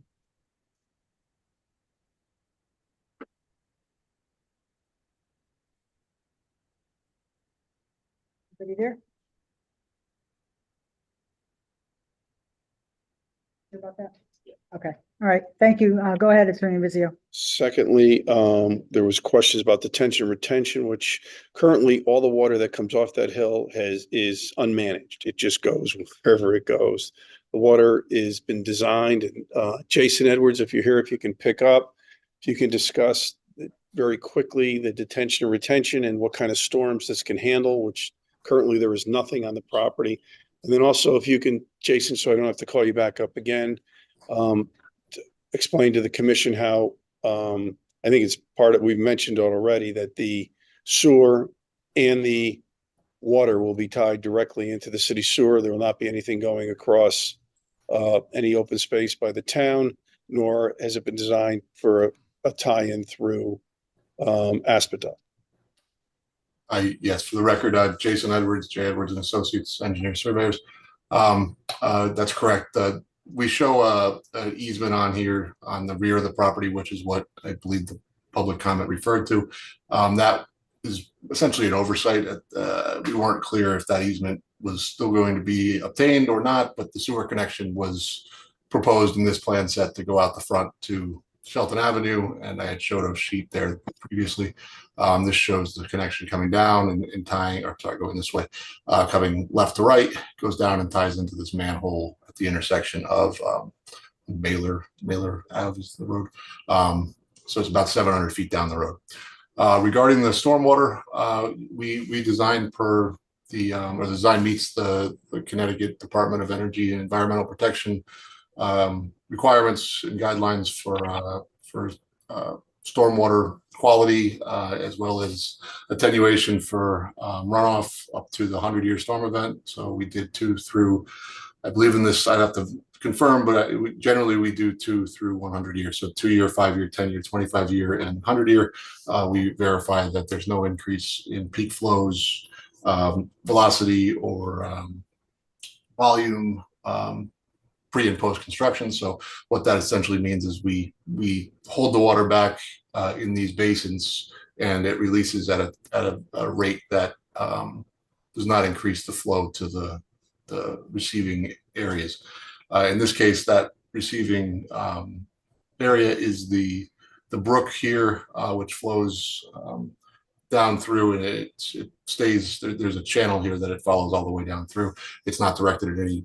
There's no homes in the path of flow or anything like that. It's all following an existing river and stream network that flows out.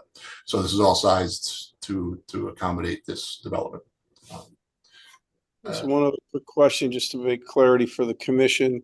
We do have a wetlands approval that the change in running the sewer and the water directly through basically approved impervious areas will not have any other impact on any wetlands, and in fact, it probably is further from the wetlands than was previously approved. Is that correct? And it's all through approved impervious areas, correct? Yeah, that's the same path that was through the wetland area. It's following the same path because the piping had to come up the hill before via I think it was going through a pump to get up to the top, versus now it's coming down the road. So it's following essentially the same path.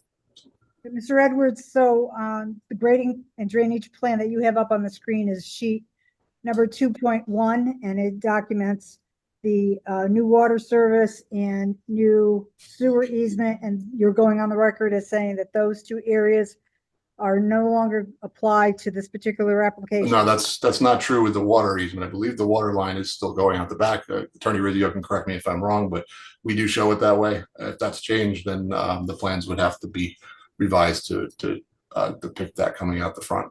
As far as I know, the plan is still to go out the back with the water. Sewer is no longer connecting that way. Okay. No comments from the audience. This is not appropriate. Okay. Mr. Edwards is correct. The water will go as indicated on the plan. Okay, so the water is staying in the back where it says new water service. That's but correct. the sewer is not tying into anything on Aspetuck. Okay. Right. Right on 108. Okay. All right. What else do you want to? Couple clarifications with regard to discussion of condominiums.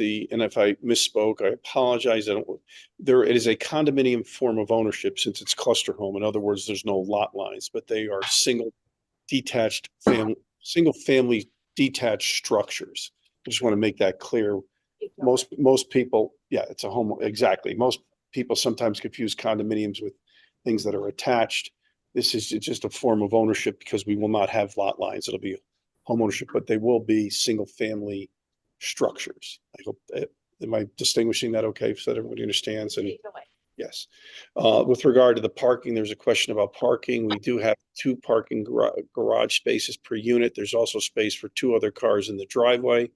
And then there's also 11 guest spots that are along the road, the circle. As you can see them, Jason's pointing those out.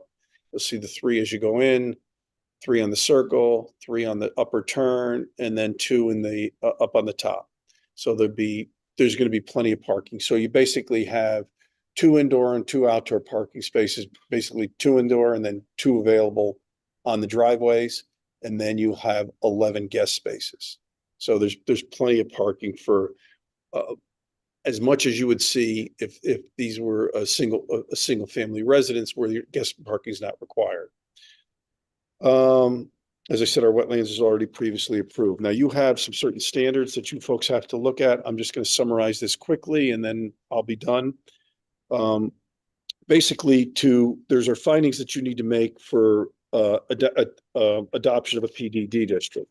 And this is section 34.9. Basically says the PDD in its statement of uses and standards and the initial development plan are consistent with the intent and purpose set forth herein. basically in the regulation, it talks about a transition zone. This is clearly a transition area. We are moving from, I apologize if I misspoke and said it's actually more dense than I thought, of over 400 units next door of attached condominium structures, and then a few single families. And then this, we believe, is a excellent way to transition into this open space area. Except for the provisions specifically amended the statement and uses, will comply with applicable provisions of the zoning regulations. Our plan shows that we'll comply. If the PDD is adopted with our regulations, we will be complying with those regulations. Another zoning district could not be appropriately established to accomplish such purposes, which is to bring a mixed different type of, even under your plan of conservation development, you talk about new types of housing that should be introduced throughout the town. That's in your plan and conservation development. I hope the commission, there was no intent to threaten an 830G application. I'm just saying that there has been much discussion about one of the ways to increase, there's other ways to increase density we've chosen not to go through. And we think the PDD is the much more appropriate way to put a cluster housing development on this site. We don't believe, because of the limited scope, limited frontage, and the terrain of the property, that a single family housing subdivision would work. The planning district encompasses a tract of land that complies with the size requirements. Size requirements is that it must be a minimum of 60,000 square feet. We're over 235,000 square feet. City streets and intersections will be suitable and adequate to accommodate anticipated traffic. We've had a traffic study that we submitted yesterday to the zoning office, one that we've resubmitted tonight to the commissioners, and one which I'm sure you'll review. And we have a traffic engineer that has confirmed all of that. The potential impacts regarding ecological and environmental conditions can be maintained with acceptable limits. We have approval from our Wetlands Commission. We are going to be controlling the drainage, and we have satisfied, and we have, as I said, wetlands approval that is taken into place, and we're going to be provided all native type landscaping to the property. So those are the findings you need to establish plan development district. As I said to me before, under section 34.2, that word "or" is very important. This does not have to be in an SDA if it abuts non-residential areas and can act as a transition. So we believe you fully have the authority.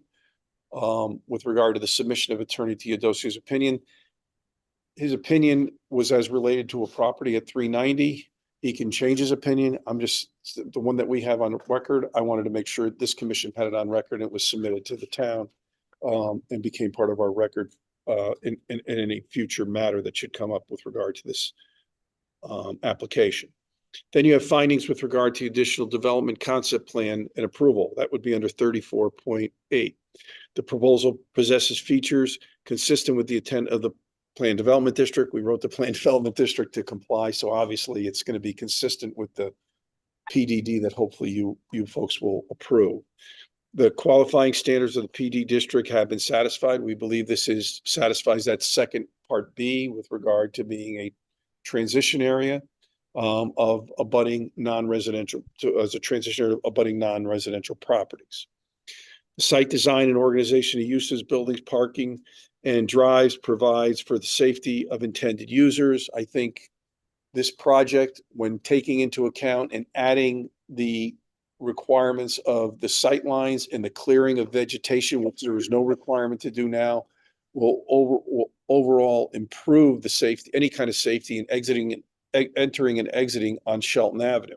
And once again, this will have the complete review of the state of Office of State Traffic, OSTA, before anything can go forward with regard to this application. So if this is not designed, you have it, which is unusual. I mean, not all of your PDDs are on state highways. Luckily, this is on a state highway. There's another level of review that's going to occur, and we believe we can satisfy that level of review as is supported by our report. Any upgrading of improvements in off-site roads and utilities and infrastructure, we believe once again, we'll be extending the sewer. We have the ability to create those sight lines, because with this approval, there's no requirement for anybody to do anything within that easement. With regard to our approval to establish our sight lines, we have to make those improvements along Shelton Avenue. I think that's very important. The proposal will not have a significant adverse impact on surrounding properties or on property values in the area. We think these things there's great demand for these type of single family cluster homes. It's supported in your plan of conservation development where it discusses the type of alternate type housing versus just traditional single family housing in your residential zones. We believe this is a cluster development of single family detached, acts as an excellent transition between the high density over 400 unit condominium complex and some of the single family homes that surround it, and then abutting this open space that's owned by the town, which is non-residential. As I said, we've overcome what I believe any wetlands issues by going to the Wetland Commission and receiving their approval. For all those reasons, I would respect that this commission approve the consistent with the findings in section 34.8 and section 34.9 and approve the PDD along with the initial development concept plan. I thank you for your time. I more importantly thank you for your patience. It's been a long road to get here, and that sums up our presentation. For you, Attorney Yes. Rizzio. First of all, on page 2 of your statement of use and standards under number 5 permitted uses, subsection C does talk about the following uses shall be the only uses permitted within this PDD. And C says accessory uses customary, incidental, and associated to residential uses as permitted herein and for use of the residents only. Such uses may include a clubhouse, fitness center, pool, business center, and community rooms. Are those planned? They're not shown. We just put it as reserving the right as a permitted use. They would still have to come back to you, get approval. And I will tell the commission we would accept the condition of removing that as a permitted use within the PDD if the commission saw fit. Okay, my second It was question. just reserving the right in the future to come back to you. Okay. And then the second question is, I believe it was Mr. Mercurio that left this map here with green highlighted. And one does talk about the sewer, so I think that was Yes. yeah, There's explained, but what's this one down here? That's the sewer. That's the Probably sewer's up there. going down. Looks like we're going to go to this is the street. Yes, Sewer will come down here. This is no longer an issue. right, and this other green line, The other green one, I think, is the water. okay. Tie into the water. And then lastly, But no, sorry, I was gonna ask about the sewer. Not everyone can see, to Chairwoman, what he was pointing at. So with the sewer, is the sewer line going to 108 and is that going Yes. through wetlands? I'm not sure if that, I don't think, my question's gonna be, I don't know that we made those green marks. I no, think no, that was from the. yeah, they were not sent there, public. correct. So that is something that if this is the case that the sewer connection is going wherever or whatever, then you do have to file updated. Plan, Jason, if you can, for the record, state for the chairman that it shows that you have your plan submitted shows the sewer connection going down, and maybe just point to the plan so that it won't need to be a revision of the plans. What I saw online does not show, still shows those, the sewer connection. So the only thing this is Jason Edwards for the record. The sewer line, this down here is old and that's no longer going to be used. That's only depicting an easement that was for a former connection. The sewer line now goes, I'm on the wrong page.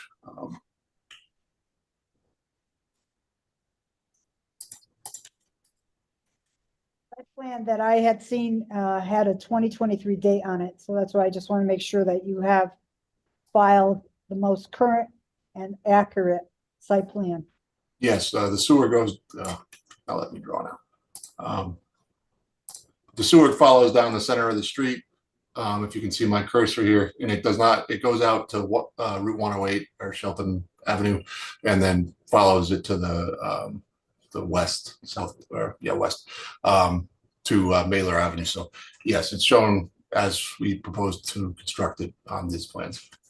I assume we could, I mean, I could exit off, but if we can accept, it was inadvertently, the former path was inadvertently not removed. If the commission can note that the X shows that that sewer commission, that it was just a That's Scrivener's, submitted. that was a Scrivener's error. Yeah, that's correct. There's more of a drafting error, I guess I call On it. file in the planning and zoning office. Okay. Sure. All right, last of the three was, Conservation Commission submitted 3 letters dated May 21st. Was there any comment that you wanted to make about those? They brought up different issues. What's that?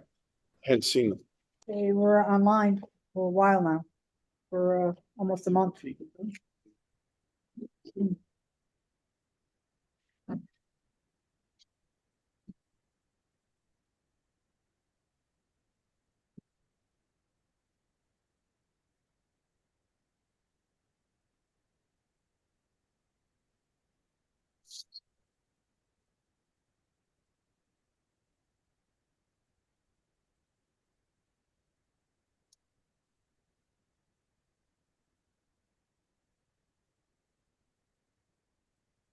No, I think these have all been all their comments have been discussed and addressed Okay, basically from through the public comment. all right. Does any commissioner have any questions for Attorney Rizzio? I'm asking any commissioner has a question. Sir. Okay, sir, I'm conducting the meeting and I'm asking if any of my fellow commissioners have any questions for the applicant. Someone from the public mentioned, getting noticed last month, but not this month. I just wonder if the applicant could respond to how this was noticed. Yeah, I have we've submitted a letter and all the notices when I can't tell you what the post office did. I mean, This, have the date. the original meeting or for this This- reschedule? We had to renotice because of the, because a couple people were notified.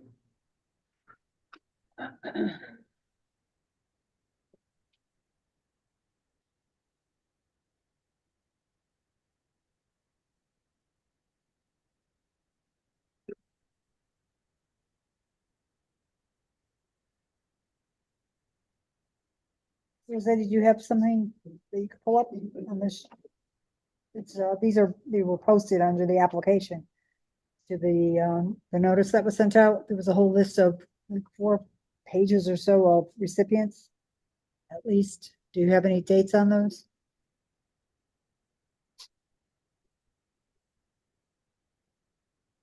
Okay, does postmark show anything?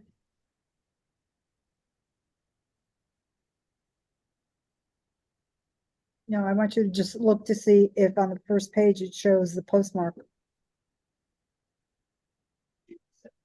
Okay, June 7th, all right.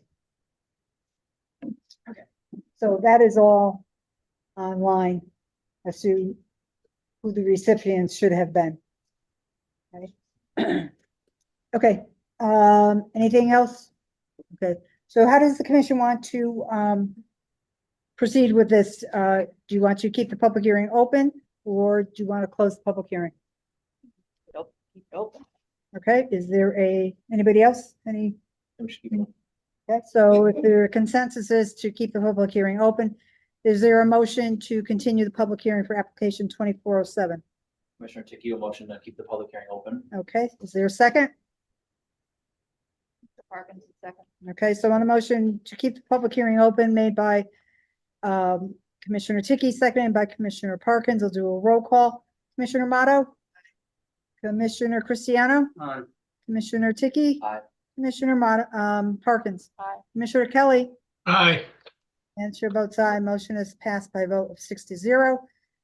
So the continuation of this public hearing will be on the agenda of an upcoming meeting. The public will be able to present comments on any material that the applicant may submit after this evening's meeting.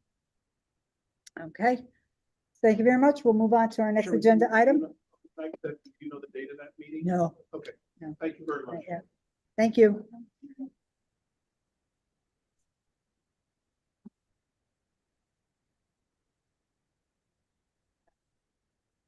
I'm just not following.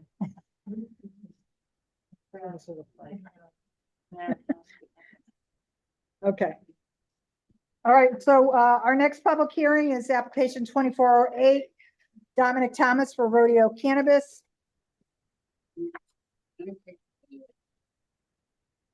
Sure. So the commission will stand in recess at 7:55 until 8 o'clock.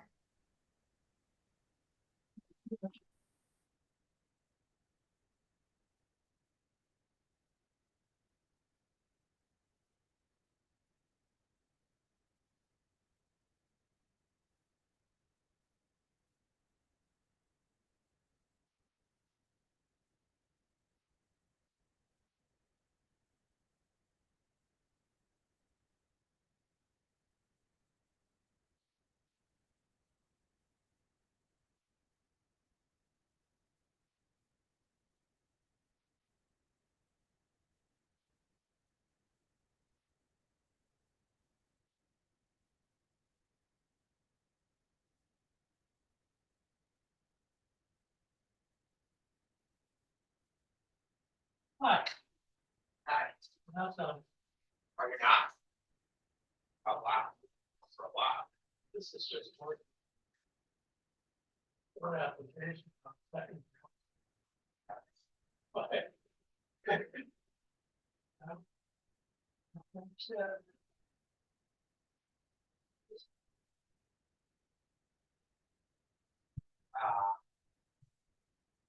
Well. I'll be here for a little bit.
Got that coat, put it in the bag. Yeah, sure.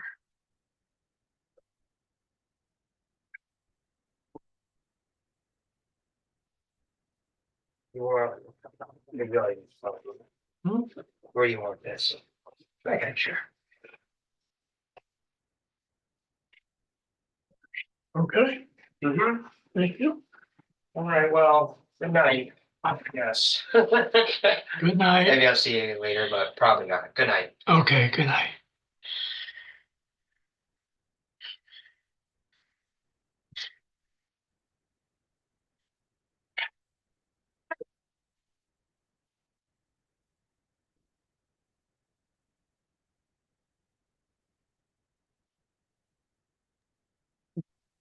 Okay.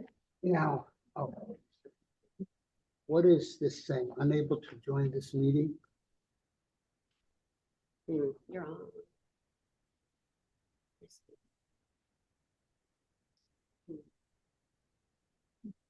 Hold on.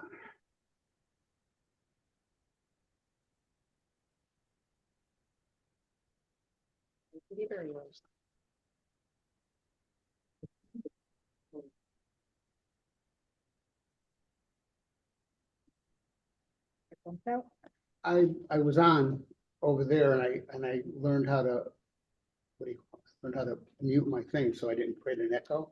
So I was just trying it over there and I don't know what happened. This site cannot be reached. Oh, you have no Wi-Fi. You lost your Wi-Fi. Oh, was on city show. All right, well, You moved, Turns off. Yeah. Huh? you moved. From there to Just there. because you have it in one place doesn't mean you're gonna have it in another place. So the city shut Wi-Fi is, I guess is gone. Turns off. Turns off at 8. No, it does. It does? It really does. Why? That's why I put my computer away. Yeah. Oh, no kidding. That's silly. What are you guys have Sidewalk. squatters on the front yard surfing the net? Your phone. Yeah, which is, Is that a hotspot? we're connecting the hotspot, yeah. Uh-oh, maybe you left your phone at home. No, I put it in my pocket. Okay. Phone service shuts off at 9. Yeah.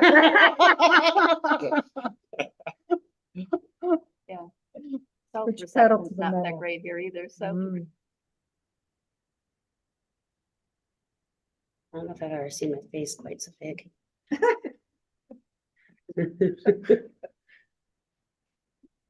All right, so that's. That's fine. Most of one of them. That's interesting. You mean, I got the guest over there and I come over here. Are you connecting? I gotta get going. Yeah, Are I'm you trying on? to, get up so that I can get back on quickly. There's a curveball, the 8 o'clock cutoff.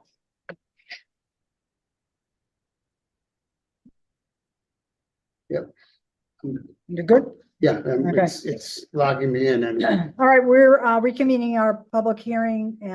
This is application 2408, Dominic Thomas for rodeo cannabis at 504 Bridgeport Avenue, Assessors Map 51, Lot 9, for modification to a PDD to accommodate tandem parking, removal of the drive-through window, and approval of a retail cannabis store. Commissioner Motto, would you read the notice, please? Sure. Application 24-08, rodeo or rodeo? Rodeo. Rodeo, okay, cannabis. Donna Thomas for Rodeo Cannabis Company at 504 Bridgeport Avenue, Assessors Map 51, Lot 9, PDD number 48, for a modification of the PDD to accommodate tandem parking, removal of the drive-through window, and approval of retail cannabis store of approximately 2,000 square feet in a portion of the existing building. Plans titled Alta NSPS Land Survey Title, Land Title Survey, Property Survey, Crown Point Center, prepared by Lewis Associates, are available online and in the Planning and Zoning Office. This property is generally bound as follows: northerly by 494 Bridgeport Avenue, easterly by 470 Bridgeport Avenue, southerly by 514 Bridgeport Avenue, and westerly by Woodland Park. Thank you. This application was accepted for review on May 8th.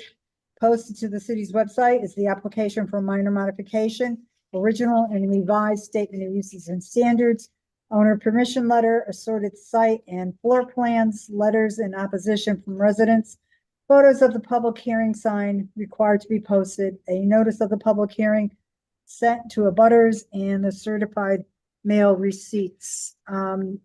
Mr. Rossetti, were there any other reports or documents, materials or correspondence received within the time period for this application, but not yet posted to the city's website that we need to acknowledge for the record? We're in the first minute outside of the timeline. Okay, I have copies of two letters that were submitted. I also have copies of other ones that were timestamped prior to the 5 o'clock cutoff. So we have in total 6. The last one was outside the time frame, but there were ones submitted between 3:20 PM and 4:58 PM on June 18th. Total of 5. Okay, so, These are, there were 2 emails when I checked. yeah, These but are- there were some other emails that we have that were sent to Mr. Rossetti.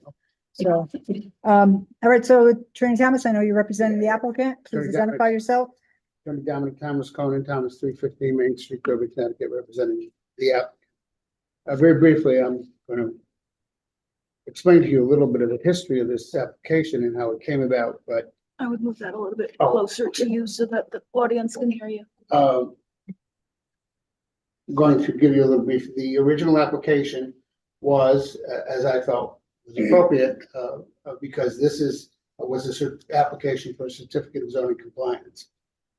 This application, or this use is a retail use in Plan Development District 48. Plan Development District 48, which was approved, I believe, in 2004, contained a series of uses, one of which is retail uses.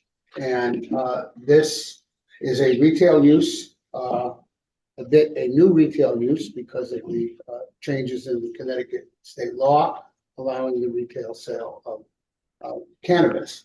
It is, in fact, no different than if a liquor store had come in, and it is no different in its location in the bank building as the other half of the bank building where the bank was located when this commission approved a tobacco store.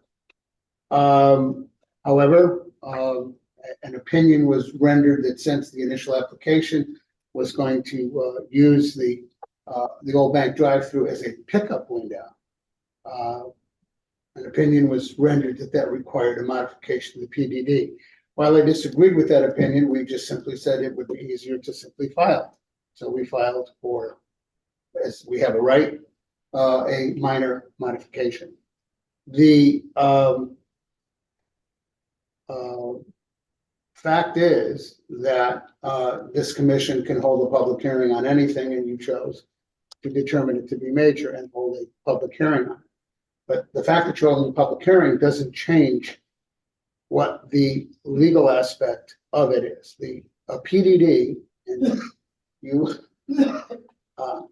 were given a lot of talk in the first hearing tonight about what a PDD and what it is, but a PDD is a zone. And as you are aware, we have a lot of them. It is a zone. So the zone is on the property. It's called PDD 48. PDD 48 has a set of regulations. Those regulations are known as the Statement of Uses and Standards.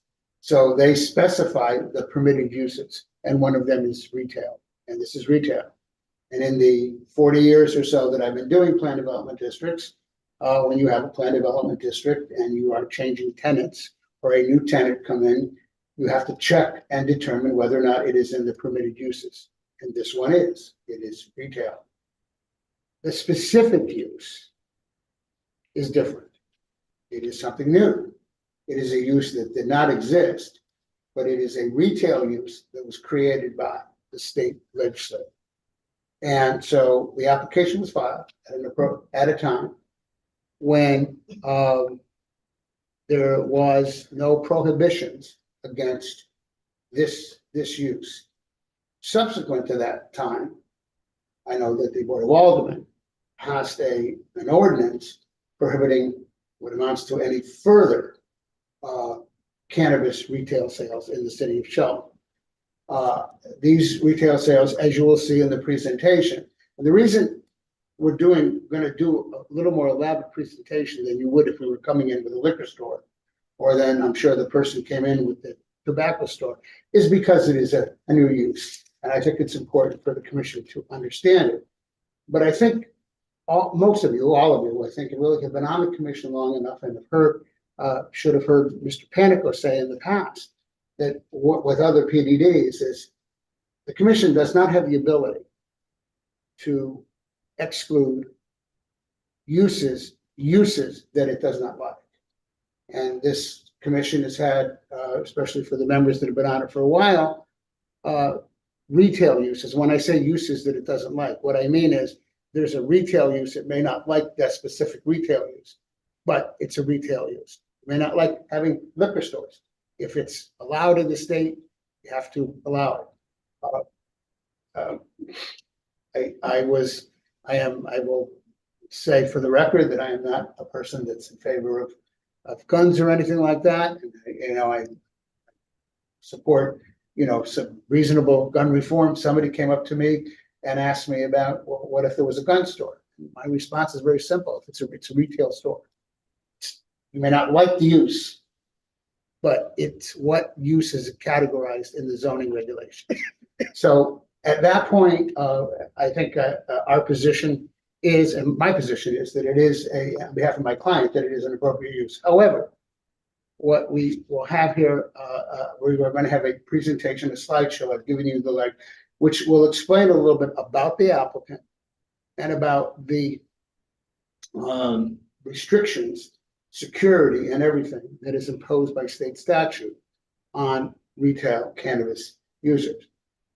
And the last thing I want to point out is if you spent the time to listen to the Board of Aldermen when they passed the ordinance, which was done after, of course, this application was filed, I would venture to say, and it's my own guesstimate, that 90% of the discussion had to do with problems with tobacco stores, which you approved next door to this, and really not mentioning the fact that, mentioning the fact that there was problems in some tobacco stores, which has occurred in Shelton, illegally selling cannabis material. This is not that. The fact is that the regulations that govern here are much more substantial and quite, I want to use the word onerous, but I use onerous in a way, in a positive way, to say it is very restrictive. And with that, given the fact, unfortunately, and I will try again, that Commissioner Parkins and Commissioner Arch will certainly remember when I used to harass and harangue Board of Alderman President Anglace about the audio visual in here years ago, and I've lost the internet again. So I'm trying to be able to screen share for everybody, and I don't know, Alex, if you have an ability. I'm having trouble. I keep getting Trying to pull up disconnected. your PowerPoint? Yeah, I'm trying to pull up the PowerPoint. I keep getting disconnected, so I'm trying to. Then when it disconnects me, it knocks me off the meeting. Yeah. There's special code. Yeah. You're not on the public tonight. I'm not on. Okay, here you go, I'm on James. my hotspot, which is what it's strange Oh, to me. no. I had to go sit There over you there. go. It is. All right, so you want to proceed with the PowerPoint? Yes, and Amanda, would you introduce yourself? Yeah, absolutely. My name is Amanda Ostrowitz. I'm the managing partner of SLAP Consulting. We are a firm that specializes in site selection strategy and government affairs for cannabis operators, and we represent Rodeo Cannabis. And to my right is the CEO of Rodeo Cannabis. Arthur Wentz. Okay, Amanda, would you do me a favor for the record? Could you spell your last name and it'll help our. It's OSTROWITZ. And I've done about 40 of these approvals nationally. So I'm a subject matter expert in all things cannabis.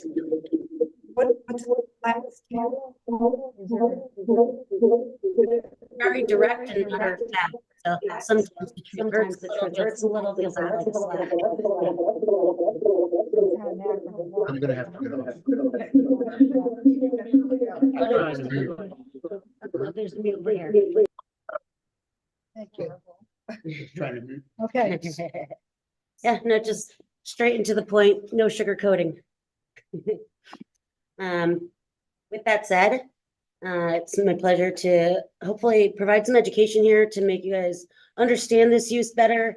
I'm not here seeking a special permit or anything like that, so it's a little bit different, but we thought this would be a good opportunity to introduce you to Rodeo Cannabis and tell you a bit more about how these stores operate.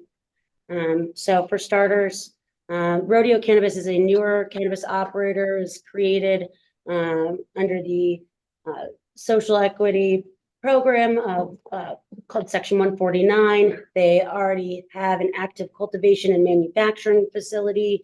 The cultivation is in up north in Morris, and the manufacturing is in Sterling. Their products are in all stores in Connecticut right now. I believe there's 39 open today, and their products are on the shelves of all of them. So they are already an operator in this state, and now they're ready to set up the retail footprint that comes with that initial license that they got from the state. And it's a team of seasoned entrepreneurs, attorneys, and a bunch of regulatory advisors and experts like ourselves. So in meeting the team, I think it's important to understand too, your CEO to the right here has a large breadth of entrepreneurial experience. He has been the CEO of a renewable energy company called Green Skies, which had a very large multi-million-dollar exit, showing lots of vast leadership experience. Not to mention, he was a state senator for 6 years for the state of Connecticut.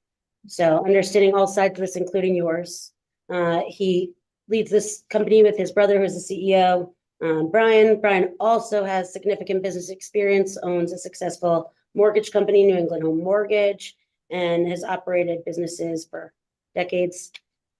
They are also advised by their father, another seasoned commercial real estate veteran. So very broad. And then they've got a whole team of experts beneath them in all the different specialties of cannabis. So just wanted to let you know, this team is not first-time business people. This isn't the kind of team that's running, a light store or a tobacco shop. This is a very sophisticated team of entrepreneurs and experts. So now that you kind of know who the team is, I kind of just wanted to talk about just some general things we should talk about that are going to come with this.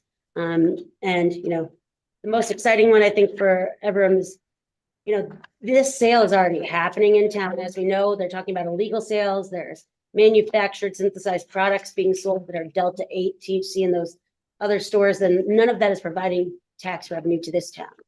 What this store we project is about $600,000 to $750,000 a month in sales could be performed here. And what that would lead to is $270,000 of tax for the town, because there's a 3% local cannabis tax that the state created. And that's, we're looking at close to 3 million over the next decade. So that's a substantial amount of funds, and that money is being spent in other communities, and they're receiving these benefits, or it's being spent in the illicit market and not generating any tax revenue at all. This could be one of the, certainly increase the value of the PDD and its benefits to. The other exciting thing that comes with this store is jobs. So this store will likely have 6 full-time jobs, around 8 part-time, everything from entry level to managerial. We always emphasize hiring local. It's a top priority. Very competitive salaries. From day one, we're much higher than other companies around us. Benefits and lots of professional development. And one thing that's important to know about these, right? There's a lot of companies out there where it's really hard to move on up. But because this industry is new, there aren't a ton of seasoned people in this. So there's a ton of job training that you'll get, because I can't hire somebody with 5 years working in a dispensary, right? Unless I hire them from out of state. But that means we're creating jobs with a lot of room to move up and transferable skills in a new industry. So these aren't just light jobs that people move on to. There's really, most of these stores around the country, as companies grow, they're taking someone from another store they had and bringing them to then manage and open the next store. So there's really a lot of room for growth in these jobs, not mere entry-level positions. Now, everybody wants to talk and worry about traffic. I hear it regularly. Obviously, again, we're retail use, so this is purely for informational purposes. But I want to let you know, well, it's a new use for Shelton and a new use for Connecticut. It's not that new. It's, in fact, the ITE has been able to address, they call it marijuana in there, but I'll call it cannabis today, cannabis for multiple editions now. The 11th edition for Trip Gen, the 6th generation is what's being used for parking gen. It was actually just updated in October, and it decreased the parking demand. In fact, they found there really wasn't such an impact. So with the fact that this is a known use and the ITE has that, there's actual trip gen numbers. So, 18.91 trips per 1,000 gross floor area is what is estimated. Now, we got to remember trips is always in and out. So it's half as many cars as that. And when you look at this and you compare it to what was there prior, a drive-through bank, it's nearly identical. Maybe 1-2 cars of difference in trips. Sometimes it's 1-2 cars less. Sometimes it's 1-2 cars below. But I know you're looking at me with skepticism, but I've turned to Bank of America in Canton, and the ITE numbers say precisely that. And it's also way, way less significant than a coffee shop, fast food, a convenience store, you name it. They're actually much lower trip gen. And that's because we don't have peak hours like a fast food or a convenience that are just lunch and dinner time. We really have a consistent flow, much like a bank. So bank spaces tend to work extremely well. Similar numbers of visits, similar amount of dwell time, and similar, hours. So when we look at that, parking as well, it calls for 5.55 per 1,000 of gross floor in the ITE. That includes both employees and customers in that calculation. It used to be 7.35. They brought it down because they had a lot more data points in this most recent generation.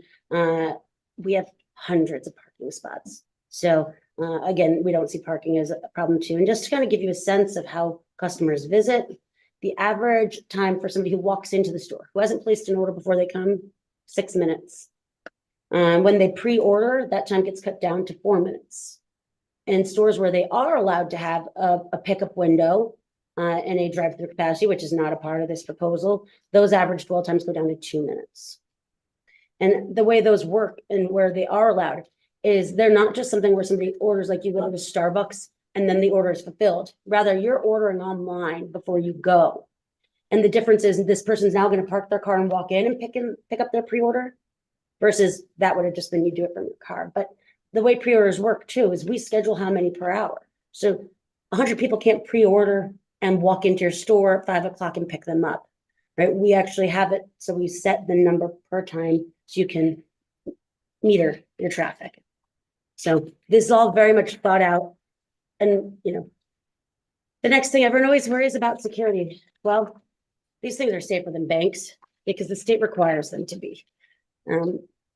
We are required to have bank grade vaults. And in fact, in 2 stores where they were prior banks that were converted, the state still made them knock them out and do them bigger. So it is extremely rigorous. They come and they check your bank vault before you can even pour your concrete. You got to show them your rebar.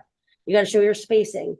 And it's incredibly rigorous what the state is doing. And, it's the Department of Consumer Protection, and they're all drug agents. They're all like PsyDs, like PhD level people coming in and inspecting every single inch. I mean, the rigor they take to your floor plan before you can even start. You have a 0% inspection, a 25%, a 75%, and a 100%. So that said, everything has to be in locked cabinets at all times. They're separated surveillance rooms. We also have revenue and inventory tracking software called Metric, which basically, actually BioTrack, that tracks every single plant from seed to sale. So from the time his plants at his farm are this big, they're in a system till the time it goes to the consumer. If ever there was a recall, everything is labeled, it's packaged, it's very rigorous, much like a pharmacy, except that anyone can walk into a pharmacy. Only people over 21 can walk into this facility. With regard to the staff at the store, the regulations at the state level mandate specific training to deter theft, deterrence, surveillance, all sorts of stuff. Every single part of our store is covered by a camera. There's not allowed to be blind spots.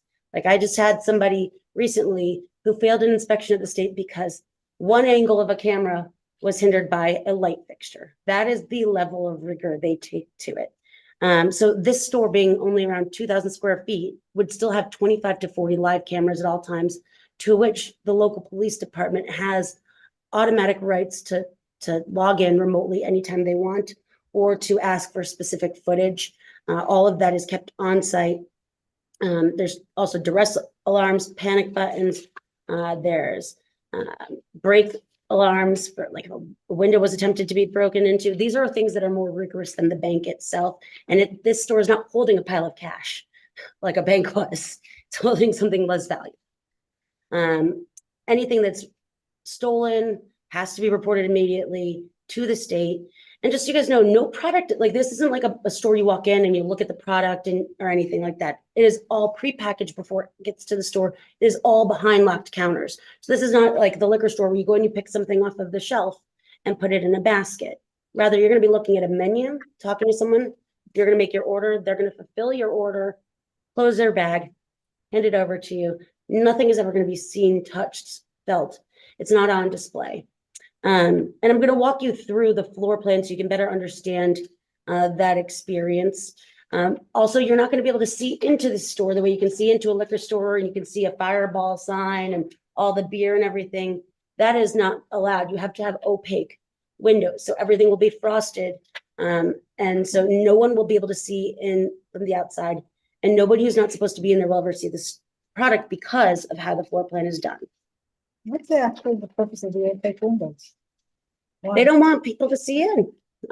It's, you know, you don't want if you don't want your kids to ask questions about what that is, that's a good way to deter it. But I mean, a lot of the regulations are senseless and rigorous, but you know, it's to make it so that something that's so sensitive is kept away from the purview of the public, right? We're trying to make this a very controlled, regulated experience so people aren't yelling, but the kids, because the kids aren't going in here.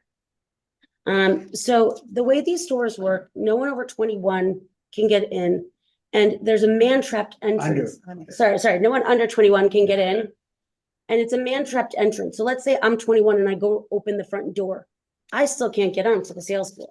I cannot see where the cannabis is being sold. The state requires such that any door, you have to come in and then you have to get entered in, and they make it so that it's man-trapped in a way where if somebody is exiting the facility, no one else could get in, so they can't even just straight try to pass through and get onto the floor.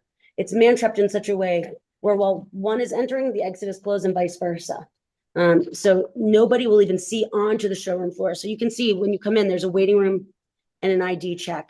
Go back to you're talking about the man-shop. Do you have a double door at the entrance or some space there, or is it person coming in goes into the waiting room? This door can't be open, the one that's right there, while the other one is From open. the side door.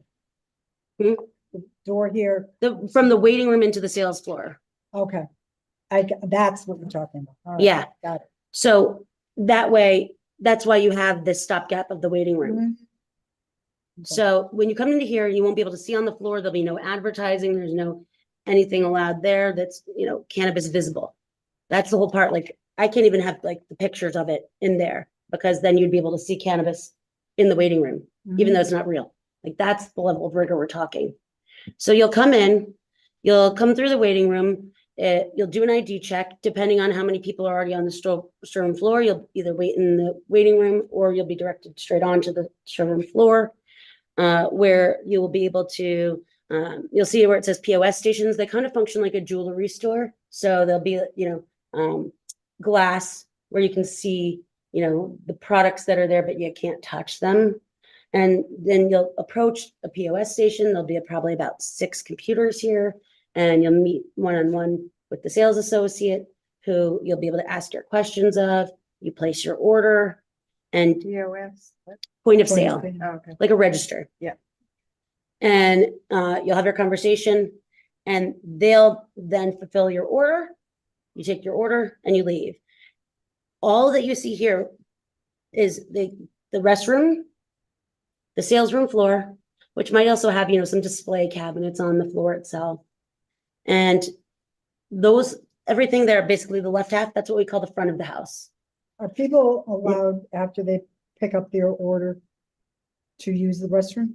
Yeah, the restroom is on the sales floor and open to the sales floor. And they're permitted to bring the product that they purchased into the restroom, There's no consumption allowed on site. but they're period. allowed They to can bring open it the in. package. If they can open the package in the restroom, right? They're allowed to bring the package I don't know why into you'd the want to restroom. bring.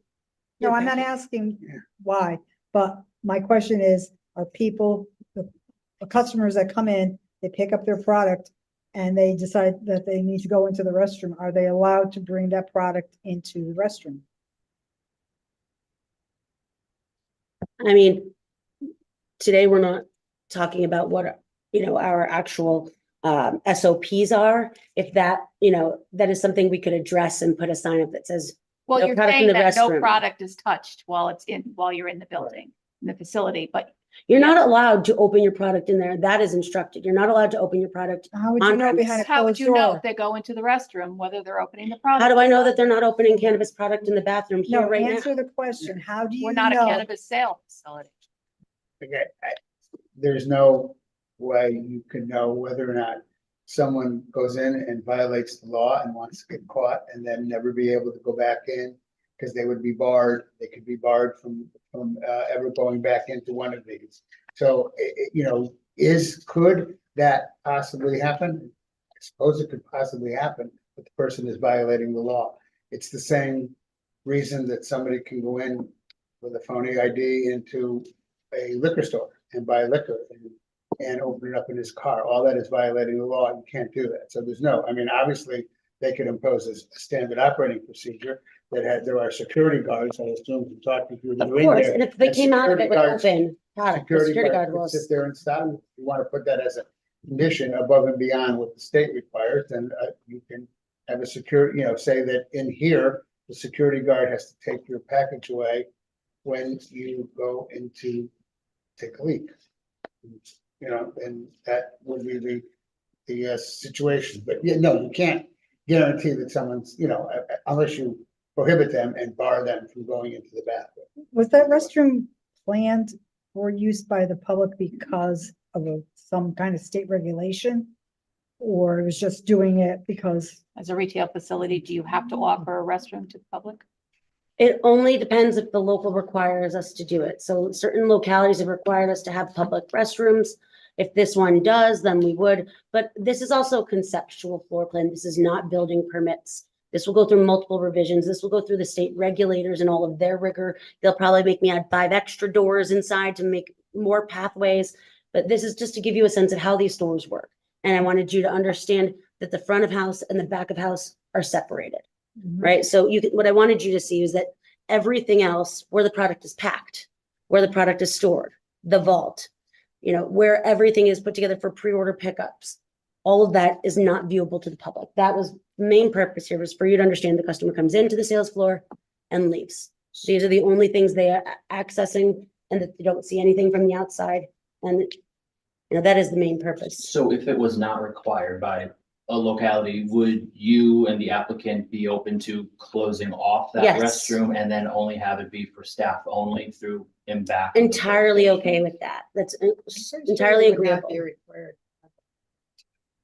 I mean, I don't go to the liquor store and use their bathroom. If it's not required by building code, we would be happy to do that. Not a There's many problem. businesses that don't have a restroom for the public. No, I'm sure it's not a building code thing. If you want, as Amanda said, if you want to prohibit it, We'll we're willing to have, prohibit it. That's fine. that is not Not an issue. not a hill we're gonna die on. Amanda, what about these blocks over here? What are these? This is part of just the existing building exterior. I believe. It was That was just when they obtained the floor plan from the property owner. These were items on the floor plan that they obtained from the. it's from the architect. prior You know what I mean? approved. It's not part of the building. Okay, so these. Actually, in that location where you see it, is where that's the drive-through entrance, which is now, No, that'd be according to, over here. no, the drive-through is right here.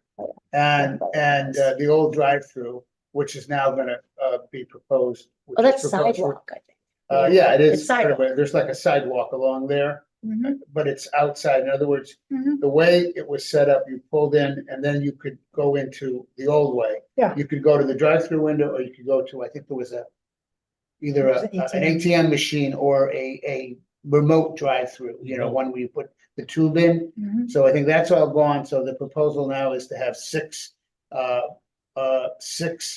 employee-only tandem parking in there, because they will fit. You can fit 6 cars in there. I think as long as there aren't too many giant Ford F-150s. That's a different representation for a sidewalk because it's giving. Yeah, I know. I mean, it was on the dimensions, plan. 8 Yeah. inches by, Well, but I Something- mean, what I'm saying is, I think it could refer to something that was on the building.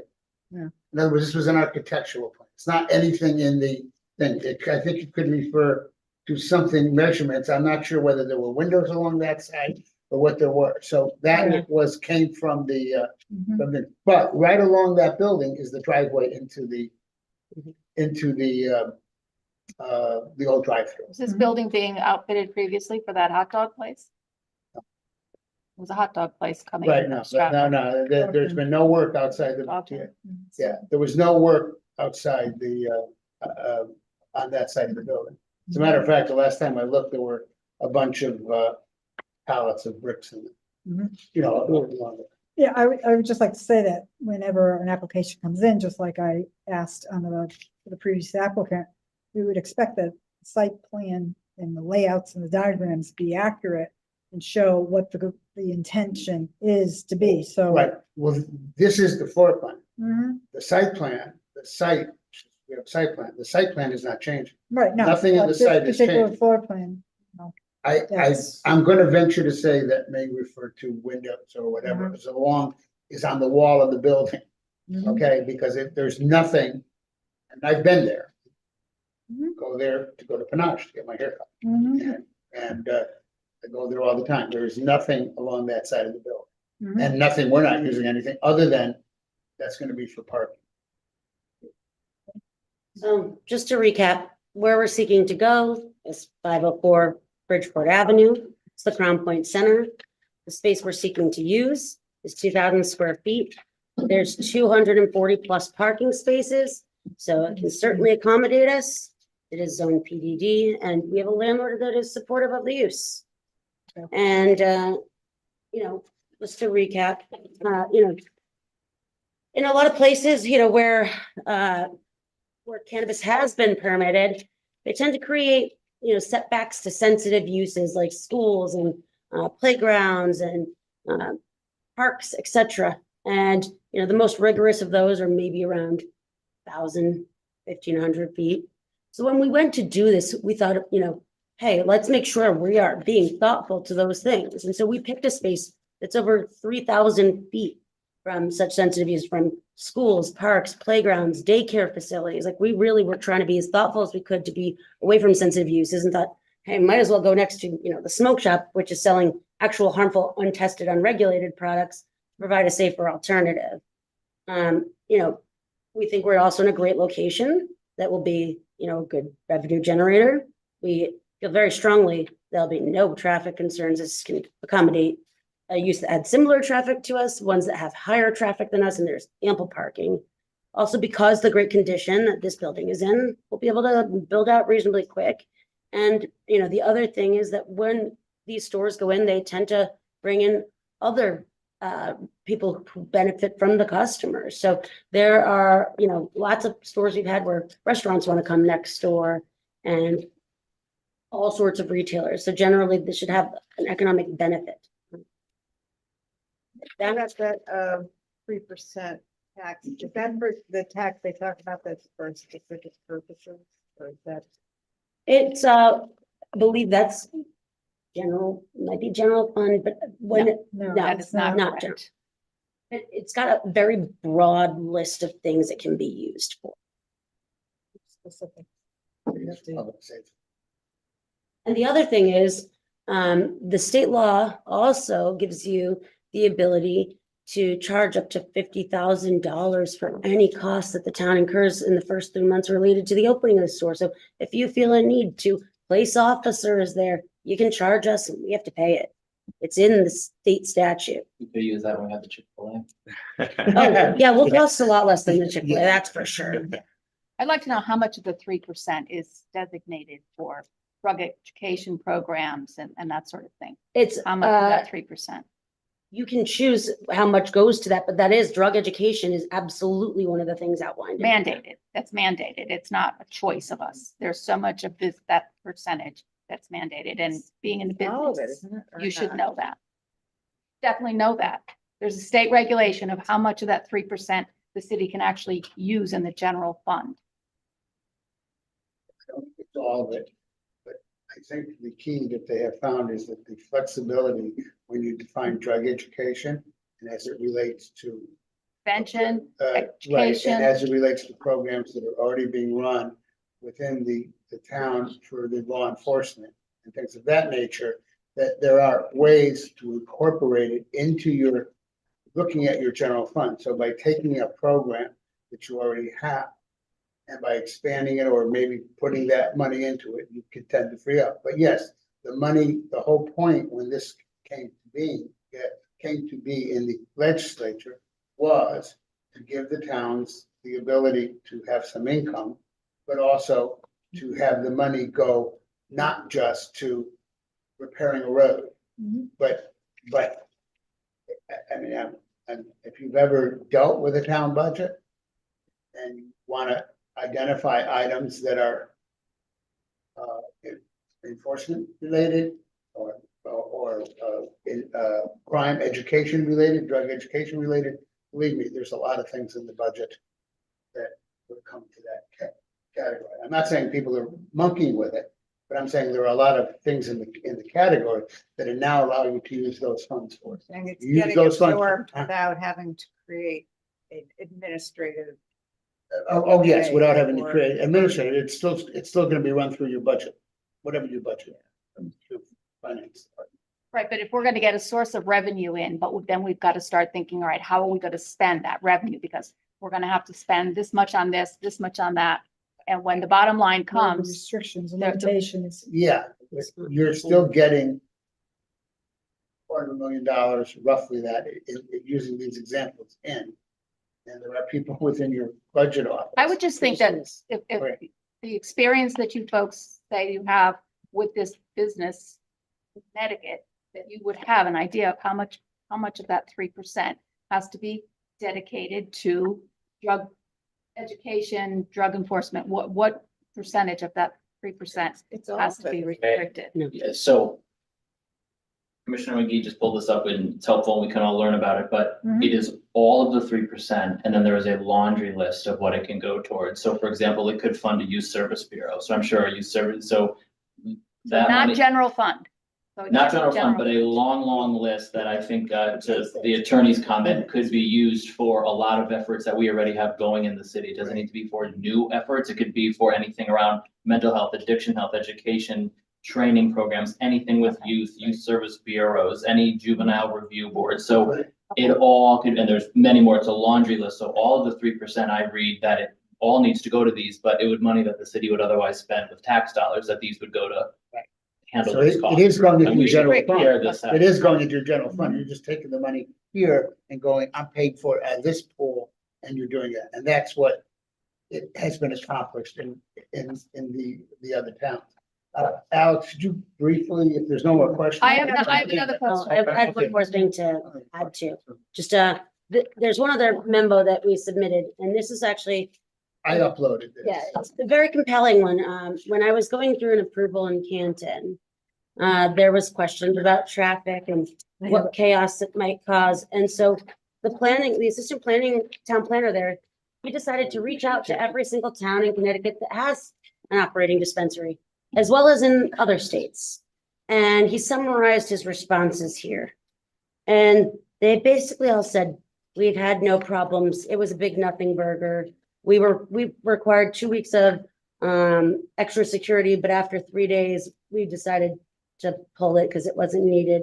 And this is literally, I couldn't hire someone to write something like this. This is literally from one government official writing to all the other governments that have this, and their response is summarized. And we also have a zip drive with the actual email correspondence he wrote to each of them, but Are they in shopping centers? These, several, other- yeah, several of these are. All over, these are, I mean, there is a zip drive, and, you know, when Amanda printed it up to me, I said, well, you know, I don't know if the commission's gonna be interested in what another town was doing until she sent it to me. And Mr. Jarvie, the assistant town planner, He went to town. I have to say, you talk about someone going above and beyond as a town planner. He wrote I don't know, how many letters, probably 3 times the amount of letters to the responses he got. He wrote all over, even outside of the state. And just to gather this information, because Canton was one of the first of the suburban communities, I think that was gonna have this. And, yeah, so when I saw it, cause it's from February 2023, it was very interesting. This is a summary, again, of the letters, but the zip drive was screens long of the ones that he had sent out. It's just an interesting document to have. I don't, So I have a question regarding the Canton facility. You talked about that it's, that it took over an old bank building, and that you don't anticipate, that there's no more traffic there than there would be from a bank. So banks are open 9 to 5. What are your hours of operation? They'll be slightly longer, but therefore we also distribute our visitations because we are not crunching the time in which people can come. Okay. And so our peak hours are very similar to what the banks are, regardless of the fact that we're open later. So what are your hours? In this proposal, did we put our hours? Yeah. I don't want to misspeak. Again, thanks to the great Wi-Fi in here, I'm out again. So let me just pull up my, oh, by the way, I should, for the record, my apology, because you call a public hearing. And I think the chair may have noted this. I did upload the notices and the certificate of mailing as required. In the things, we have hours of operation, 9 a.m. to 9 p.m., 7 days a week. Is it in the statement of use, the amended statement of use, which took out the pickup window? This isn't the amended statement of use. So Amanda, could we go back to, the dispensary floor plan? We stopped at the, I think point of sale. Commissioner Christiana had a Oh, you question. did? I just wanted to draw point to your reference to 240 parking spaces. I'm assuming your reference to 240 is for the entire complex. PDD's 41 and 48. So I'm also assuming there's no expectation for someone to park at the Wendy's parking lot and walk all the way down to this. Correct, and there'll be no need, but building. should there ever So- be an issue, they could have employees park farther. So then we would be interfering with the other businesses, and their employees and their customers. So when we're talking about this building itself, I was trying to just do a rough count. There's approximately 25 parking spaces in front of this building. So your representation of approximately 8 or 10 employees at a time. I don't see your security. Not at a time. 8 or 10 total. 8 or 10 total. Yeah. The security is also not listed on your list here, so that would increase your employees also. Then we have to add the number of employees working at the other two businesses. So when we're talking about, maybe 20 or 25 parking spots that are going to be occupied, at least half. There are many more than 20 parking spaces. Joe, just in that, No, just in front of that building. First of all, there's the front, behind the building, there's parking behind the building. Well, there's other parking- businesses behind the building too, right? That are, No, there's parking behind the, first of all, it's a shopping center with shared parking. So what you mentioned is someone could very well want to shop at the tobacco store, want to shop here, want to get something at Common Grounds, and they can park in front of Wild Kanji and walk over, and then do whatever they want to do here and go in the Wild Kanji and have dinner or things of that nature. So when you compute parking in a commercial center, you have to address shared parking. But if you can bring up, you have the site plan that I filed, you have, which I'm off again, so I can't. Because I want to make sure there were some improvements done. Some of these things are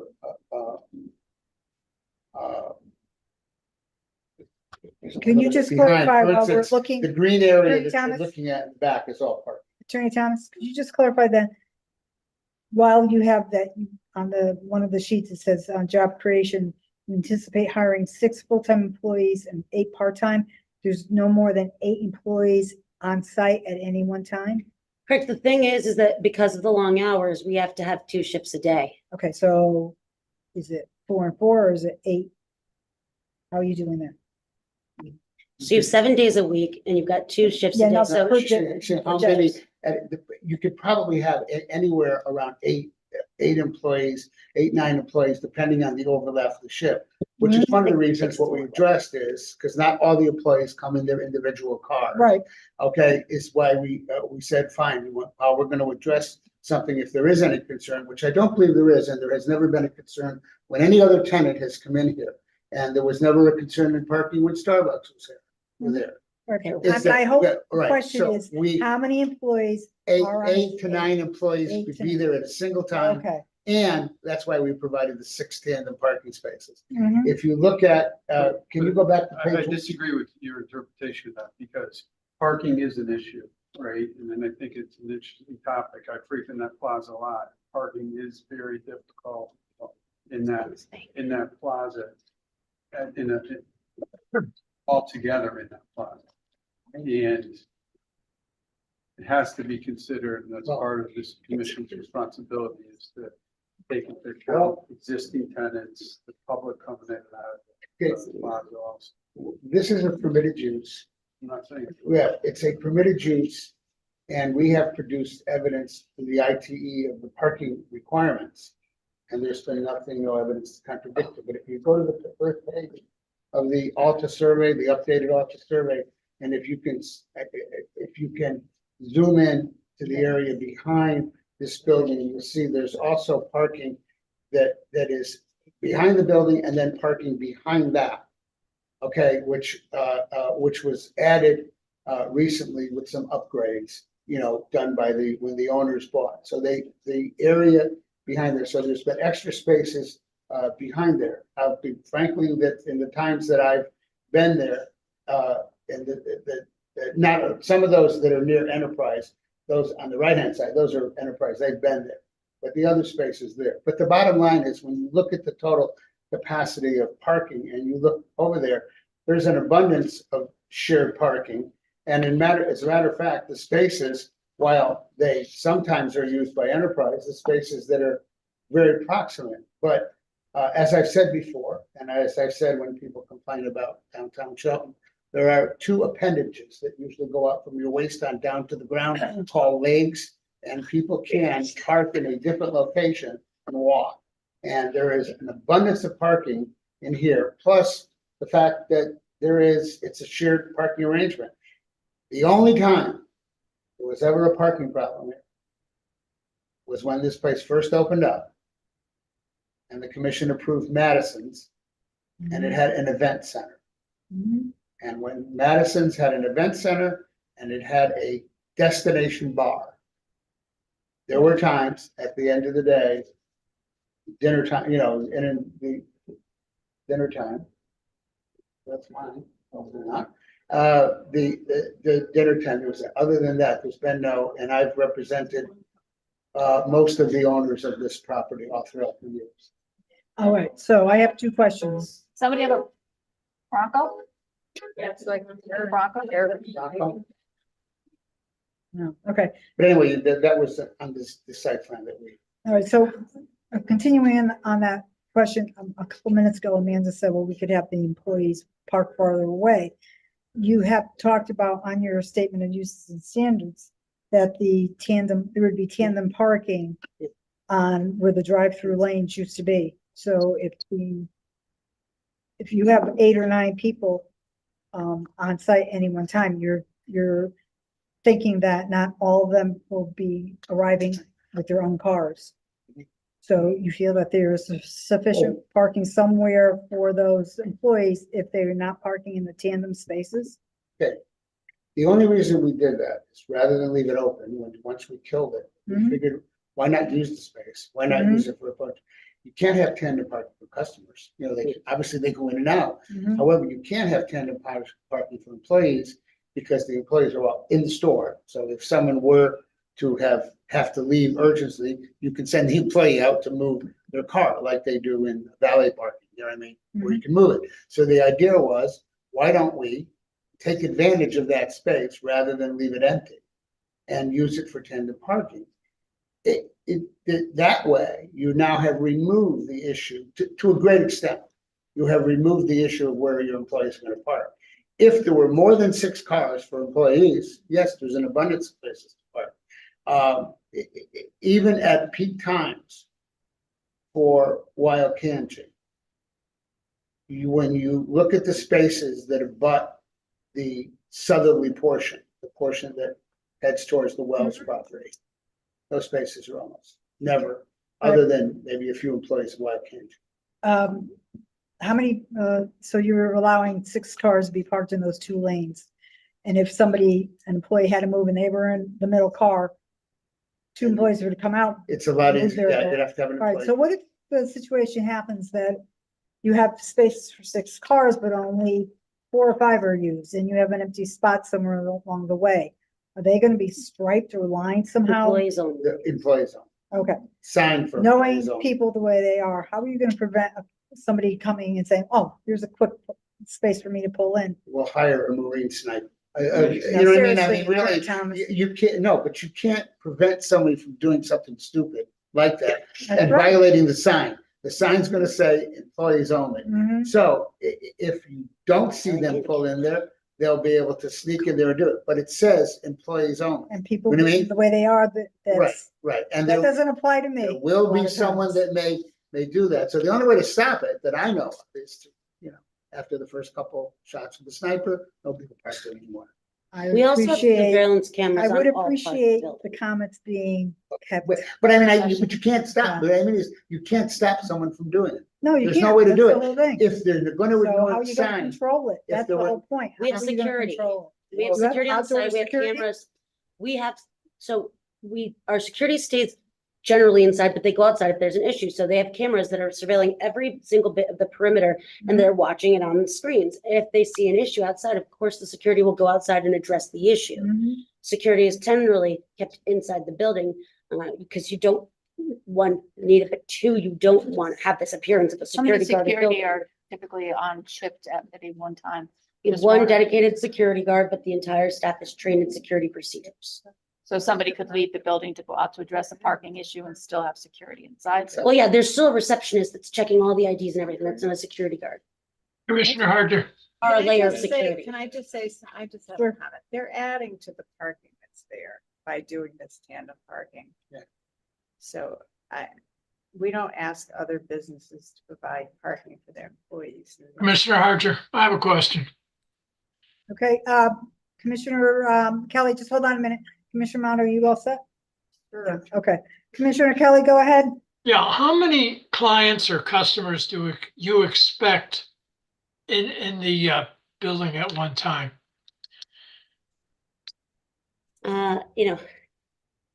Based on how the stores are flowing, there's generally, like, in a standard hour, like, we're never seeing more than 4. No, I don't mean a standard hour. How many at one time are allowed in the building? In the building itself.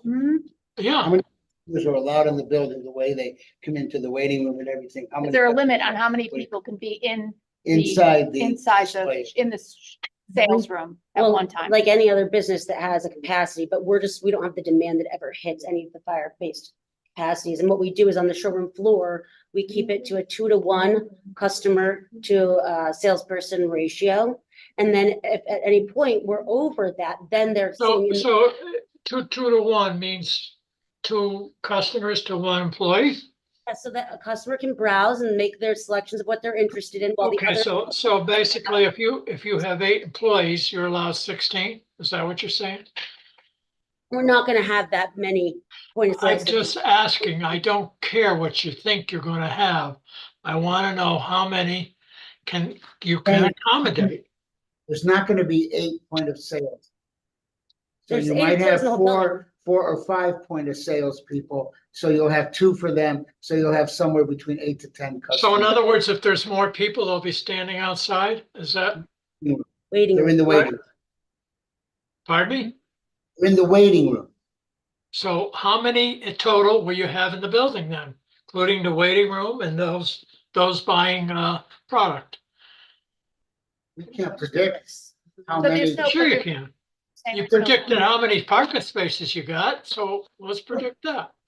There's a limit to the size of the rooms. You're not gonna, you're not gonna allow, you're not gonna allow 20 people to go into that. Well, that's Small. what I'm saying. What's your cutoff? If you get 12 people that are waiting, that you have a busy day, right? It's a Saturday morning, a lot of people coming out to buy cannabis. Let's just Right. look I welcome you to drive by any dispensary in the state of Connecticut. I see where you're trying to go with this, but there's no one with a line out the door. I've actually been to the one in Great Barrington, so I'm very familiar. with There's how no they line out operate the it. door. There was during COVID, there was. But that's because they couldn't allow more than a certain number in the store. But today, Right, so in my Connecticut, question based on to you demand. is how many would you allow in on a, say, particularly very busy day?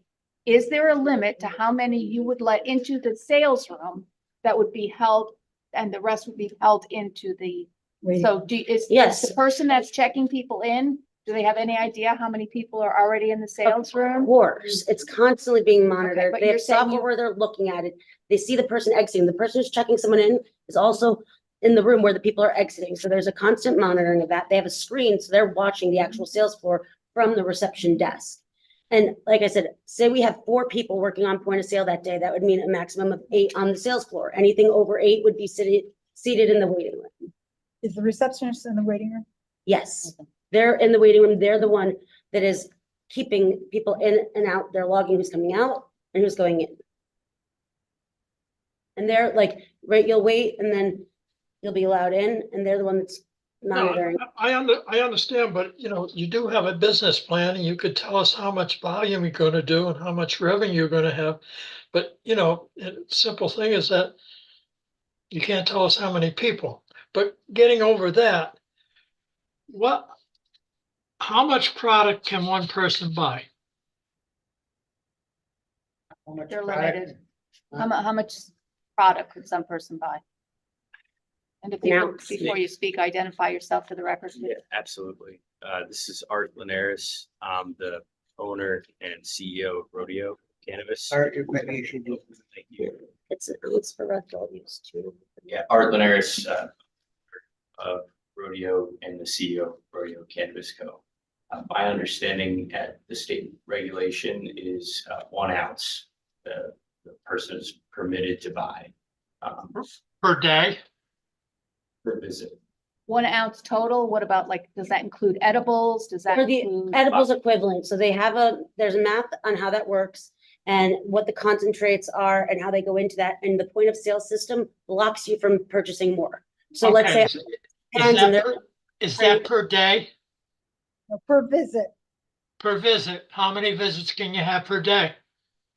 Sir, I believe that is per day, but I do need to double check state regulations. Okay, now, my next question is, do you have a internet between other cannabis sales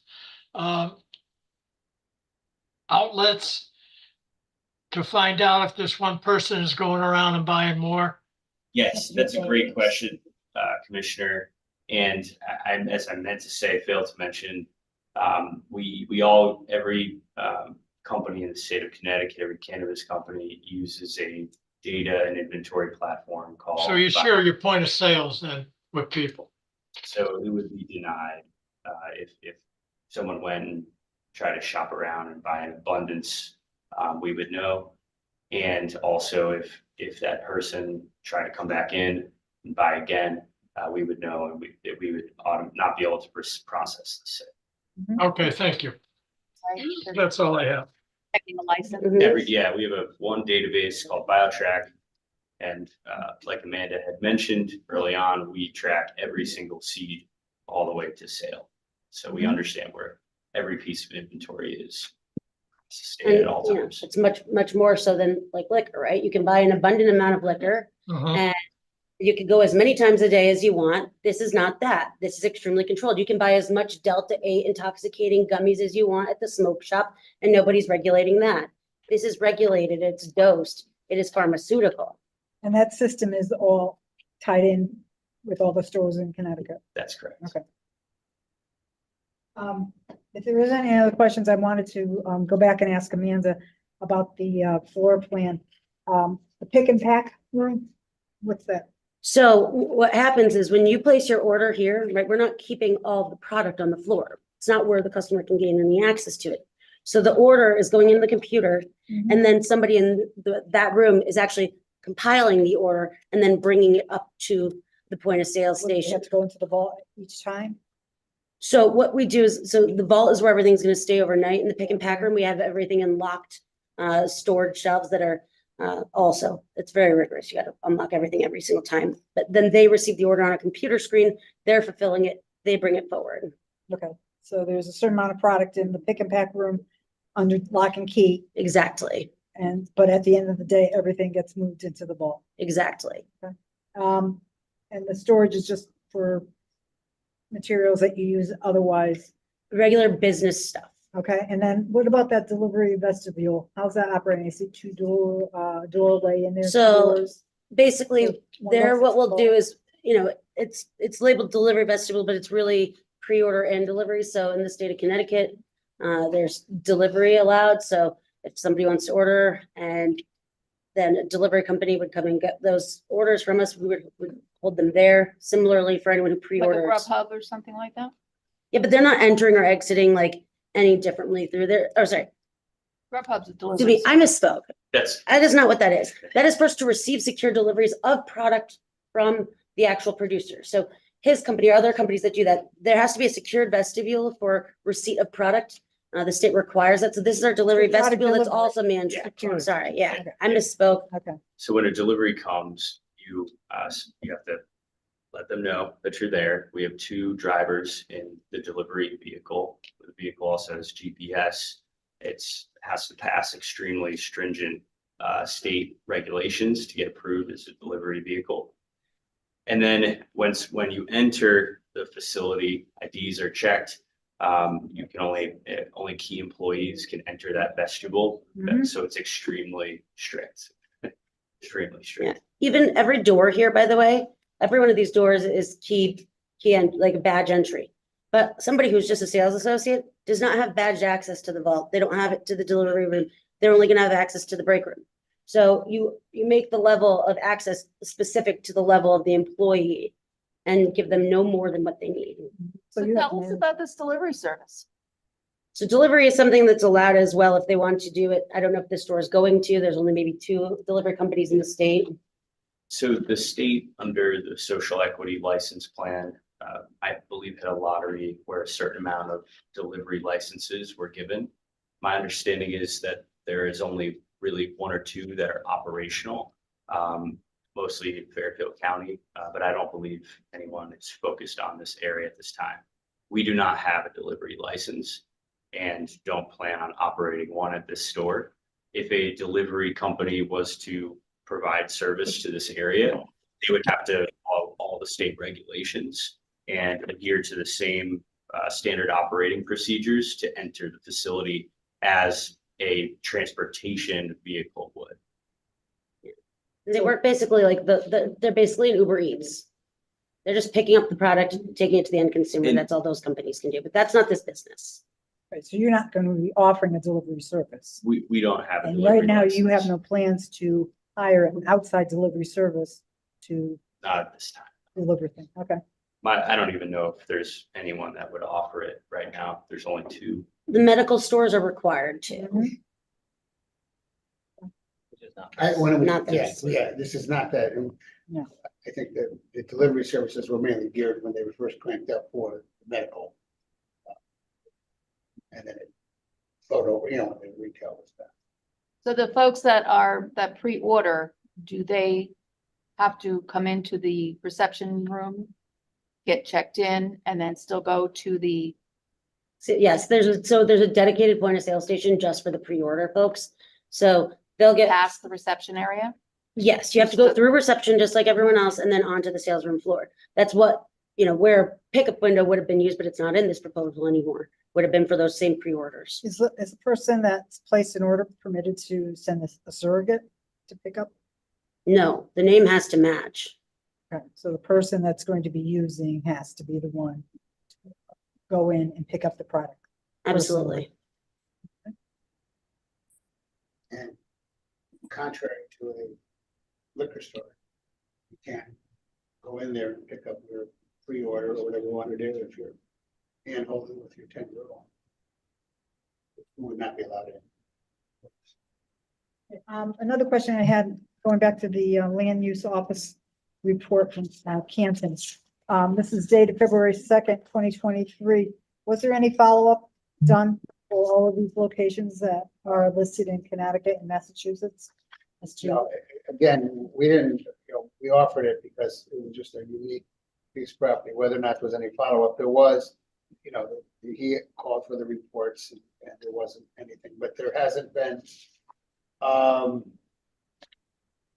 the few brief, discussions I've had with a couple of other attorneys who have been handling the retail cannabis. There's been no issues with any of the towns running into it, and part of it is because the security is so enormous.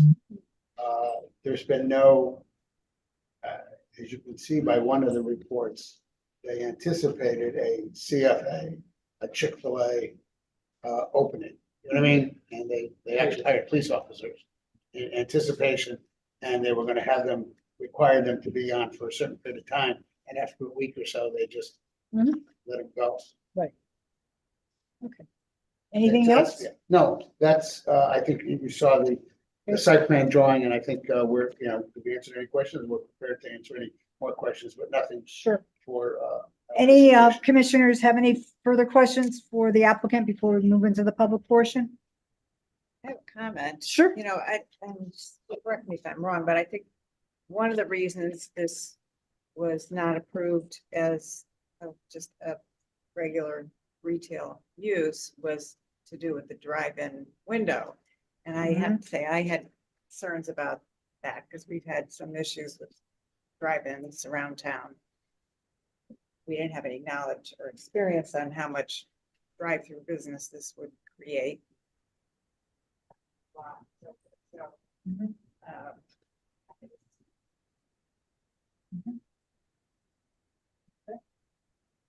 All right, so we'll move into the public portion, and if I can get the sign-in list, and we're going to start off with any elected official of the city of Shelton who would like to address the commission on this particular application. Thank you. Relocated. If you could just shift over. All right, looking at the sign-in lists, first person who's an elected official is Anthony Simonetti. Come up to the chair here, Simonetti.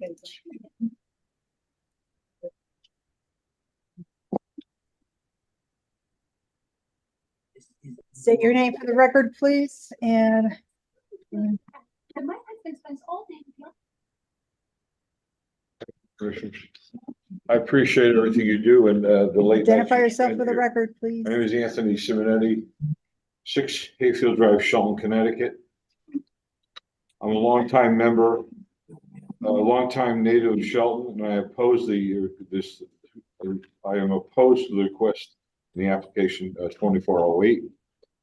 Correct me if I'm wrong, but most of the legislation in the state of Connecticut and federal government are lawyers.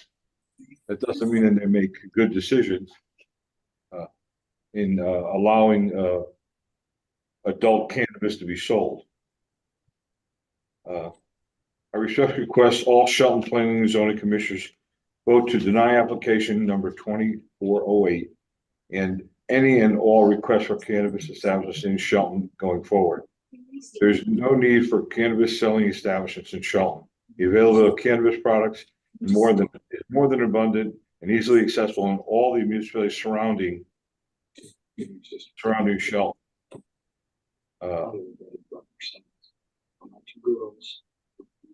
In fact, several smoke shops in Shelton have already been cited for stocking and selling illegal products, which is proof cannabis is causing problems in the city already. Our community, Shelton, is one that I believe will not benefit from the sale of cannabis in any way. I feel the use of cannabis will be a distraction to those who utilize it when they are driving working and going to school. I fear be the cause of more accidents, criminal activities, and may cause distraction and problems and less learning in our schools. These issues will strain our police department, Board of Education, those who will be victims of those seeking funds to purchase cannabis. The cannabis products being sold today is 5 times more powerful than it was available just a short time ago. It's very potent and pungent. There are some of you who will, those of you who think that the tax income for the proposal would be worth the risk of accommodating this application are wrong. $270,000 will now bring back an adult, a child, an adolescent, a teenager, or an adult who's killed when a crime is committed to raise funds to purchase cannabis or any other product like that. In speaking to the chief of police today, we're number 8 when it comes to criminal activity in the state of Connecticut, and I think we want to keep it that way. Cannabis is also a drug that could lead to the use of more lethal illegal substance that would only become more of a burden on the families, citizens, city services, and businesses in Shelton. I asked that Mr. Rossetti provide the commissioners with a copy of the testimony of Ms. Sharon Herman at an earlier P&Z meeting in this regard to cannabis sales before you vote on application 2408, and that you read into the meeting and have you read into the meeting notes. I appreciate your service as P&Z commissioners, and again respectfully request you deny application to 2408 to protect children, adults, businesses in Shelton. Please remember, it was not long ago that a group of very intelligent people down in Washington told us we should wear masks, we should be vaccinated, and we should stay away from other people. And obviously that was a ludicrous idea, just as this is to sell cannabis in this way. I feel it's a very destructive thing in the public. Thank you very much. Thank you, Mr. Simonetti. Next person that's an elected official on the list is Eric McPherson. We gotta take a hot seat. Oh, hello, everyone. Okay, identify yourself for the record, please. Eric McPherson, 72 Wheeler Street, Shelton. I'm here again, as I was at the last public hearing, to strongly oppose this application for the retail marijuana. A strong majority of our residents oppose this and do not want it here. As stated in previous hearings, there are several places close by surrounding us where people can go and purchase. It's more than convenient. They can go to these other places. Derby has them. Stratford's got 2. There's one going to be on the Trumbull Bridgeport line. What's to say that anyone going into these establishments buying these items may want to turn around and make a few bucks and sell it themselves? Last year the state had passed a law allowing people to have up to 3 cannabis plants at their house, in their yard, or wherever. What's to say then people aren't going to grow it and go out and sell it and make a few bucks? But we're told it's highly regulated. To the previous speaker's point, not long ago, there was a raid on several of the smoke shops that seized $75,000 worth of product, cannabis related, but it's highly regulated. So we're told. So these are very concerning things to see that's going on.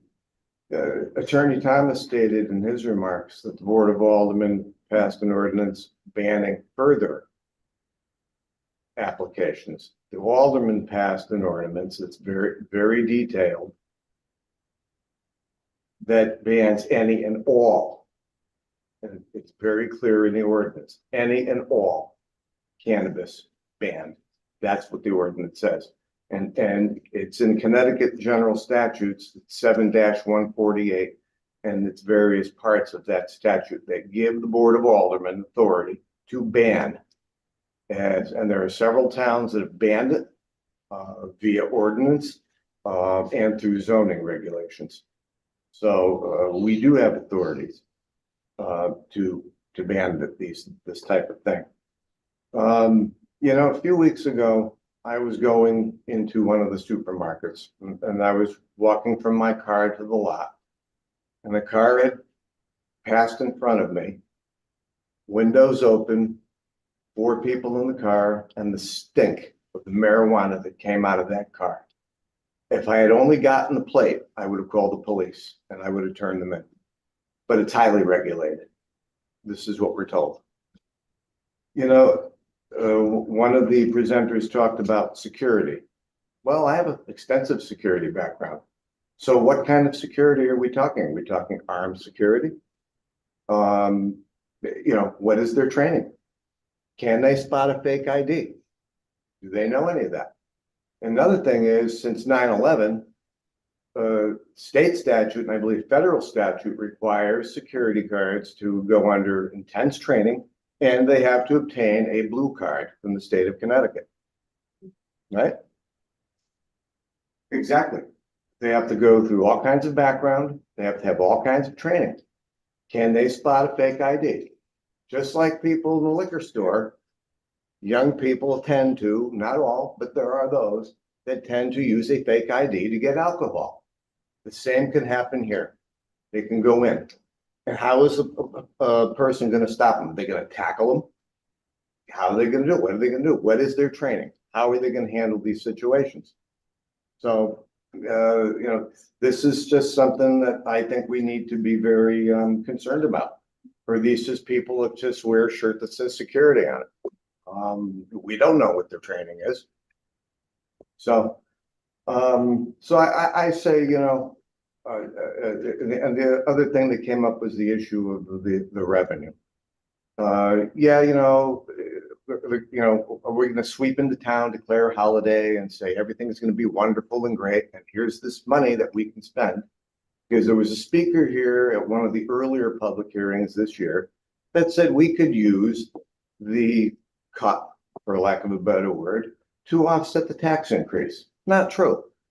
They're going to tell you how you're going to spend the money. You're not going to spend it on a sidewalk or do this or do that. They're going to tell you, once they dangle the carrot in front of you and you take the bait, they got you, and they're going to tell you how you're going to spend the money. Nobody's going to have a say. The state's going to.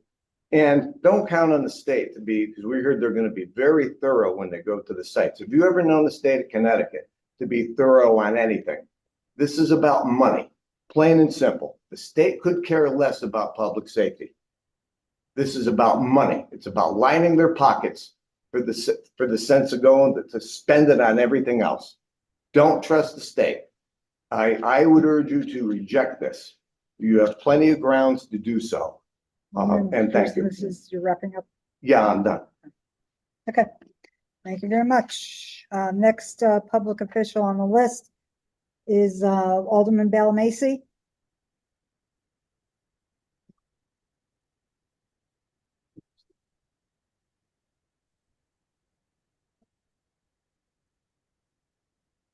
Chris Macy, 15 Cottage Court, Shelton, Board of Aldermen. I am taking this from a different standpoint. As a clinician, a board certified PA for many, many years, I know the detrimental effects of recreational marijuana on people. I know there's been a lot of change thinking that recreational marijuana is not a gateway drug. It is. Having served in the military, I saw a lot of people that destroyed their entire life going on to heroin. But one of the other things I want to mention that has not been mentioned, as a clinician, currently at the federal level, it's still a Schedule I drug with LSD and heroin. The federal government is looking to change it to a Schedule III, which will be below cocaine. So I don't know if any of you are aware of that. That's an issue to me. We already have a country that's a mess, and this is just going to contribute to it. Shelton does not require this type of business, retail business, let alone in a strip mall. I just see this as a terrible decision, and I hope you all oppose it. Thanks. Thank you. Okay, next public official, Alderman Angles.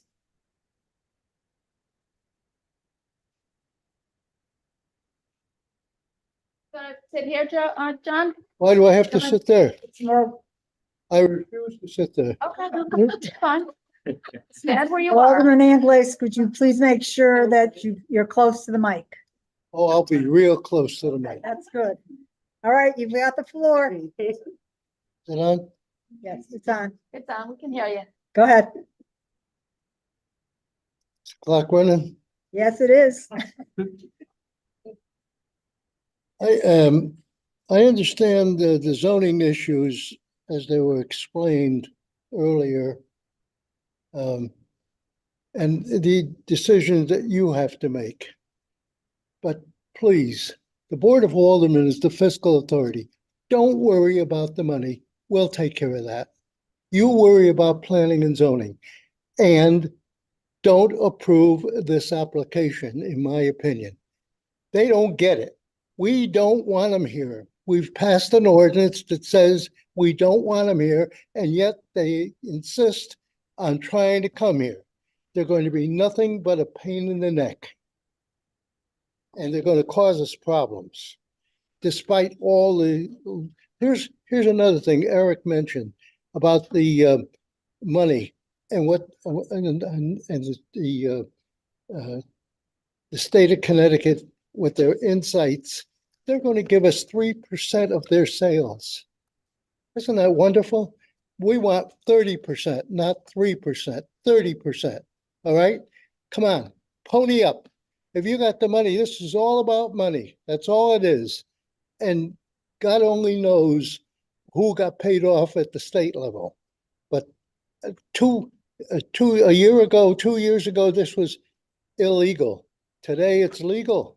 It's perfectly all right. And before you know it, oh, they'll wipe off all the records of everybody that was ever arrested because of it. The state is also tells us how to spend money. Here's a classic example: the nip bottles. You know, the nip bottles. They give us something like Shelton gets something like $26,000 or $36,000, but they tell you how you got to spend it. That's not what we want. You want to give us $30,000, give it to us. We'll be the judge of how it's spent. You don't tell us how to spend our money.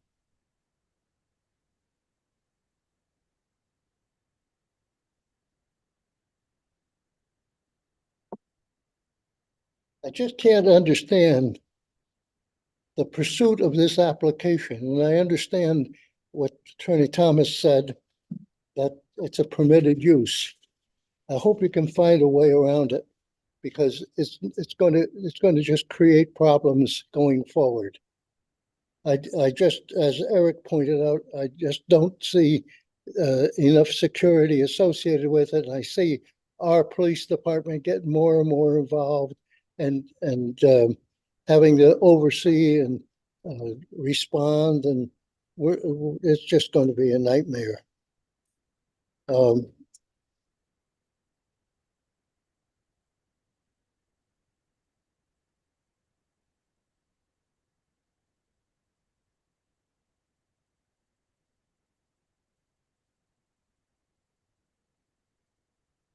There are a few other things that went through my mind as I sat there listening, and primarily on the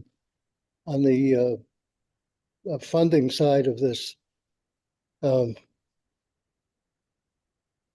would examine the uses carefully to see if there's any other kinds of taxation that we could apply if this is approved, because this is certainly going to be something that we don't want. It does nothing positive for our community.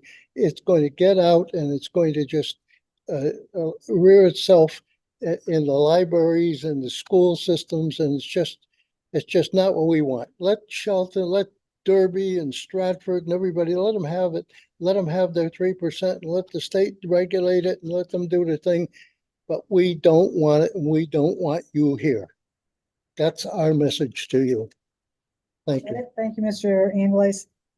Okay, let me just ask, that was the last public official here present in the auditorium. If there are any public officials participating remotely that would like to comment on this particular application, please use Zoom's raise your hand feature or dial *9. Okay, no other public officials, so I'll move back to the list and we'll go to the public that are here. First name on the list is Sharon Herman.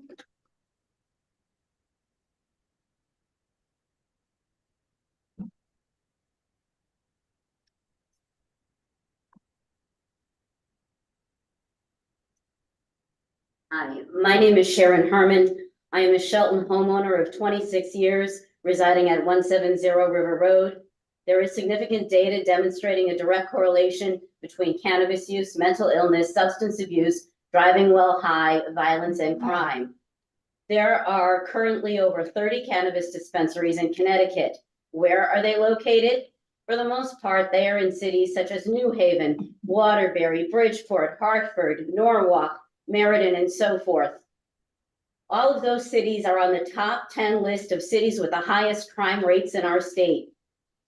When I spoke here in March of last year, I read a list of 14 cities which, on the contrary, had banned a cannabis dispensary, including Bethel, Basra, Clinton, Darien, Deepwater, Eastford, Groton, Kent, Lebanon, Milford, Monroe, Ridgefield, Waterford, and Westport.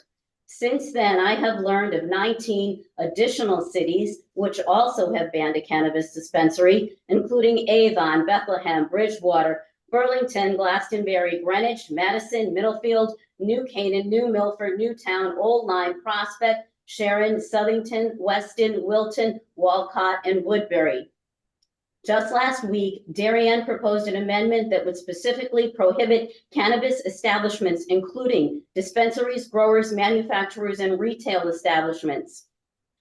Current Darien regulations do not permit cannabis establishments as part of a broader category. So basically, Darien is going above and beyond, dotting their I's and crossing their T's to keep Darien safe.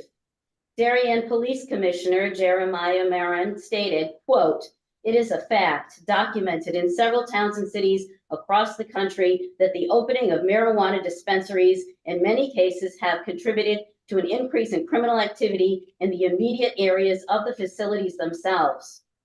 I have also personally read about incidents of burglaries of these establishments as the suspects are clearly aware of the proceeds. Criminal acts of this nature put the public at risk and also are responding police officers," end quote. Mark Sticka, a former captain with the Connecticut State Police and a member of the Connecticut State Narcotics Task Force, stated, quote, "It is a matter of public safety, health, and welfare. These products, make no mistake, are targeted toward children. They are marketed toward children. They are marketed in the same way that big tobacco was marketed in the 80s and 90s, end quote. The amount of cannabis allowed to be purchased per transaction is 1.5 ounces. Not 1 ounce as Art earlier stated. To put this in perspective, 1.5 ounces of cannabis yields about 140 joints of a typical joint containing 0.3 grams of cannabis, or 84 joints of a stronger joint containing 0.5 grams of cannabis. Who needs 84 to 140 joints at one time? That's scary, and yet that's what's being sold. The intoxicating effect begins at a THC level of 1%, which is roughly the equivalent of 1 joint. I will address the THC in beverages and all liquor stores subject, since it is somehow being used as a case to promote a dispensary. On the contrary, the content of a typical THC-infused beverage is between 2 milligrams to 4 milligrams. Anything lower than a THC level of 0.3% has been removed from the federal definition because it's too negligible. So basically, it is the equivalent of what the non-alcoholic beverage O'Doul's is to alcohol. It contains trace amounts, similar to a cough drop or mouthwash. So the recent Connecticut House Bill number 5150 is basically about controlling O'Doul's. The same politicians who are advocating for people to purchase 140 joints want to control the equivalent of an O'Doul's and use it as a benchmark to promote the case for a cannabis dispensary.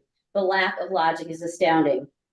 If children first, family first, citizens first, health first, safety first, well-being first does not resonate with some people and money is the only concern, let's take a closer look at that. Most of the funds go to the state, not the municipality. The low 3% to the municipality is regulated in use. It's required to go towards specific uses such as programs to discourage use. Another inefficient cycle of contradiction and confusion for the sole purpose of conglomerates to take financial advantage. Please do the right thing, side with reason, side with logic, side with the residents and the business owners who do not want cannabis here for way more reasons than can possibly be said in 5 minutes. I just wanted to add to, it really wasn't that long ago when our former state senator Art was advocating against it, calling it a gateway drug. All of a sudden now he wants to profit from this. And he said, oh, it's because of the medical use. Medical use is not a problem. Anyone who has medical use, they're not having restrictions and they're getting it. Thank you. Thank you. Okay. Next person from the public, Daria Kozowski.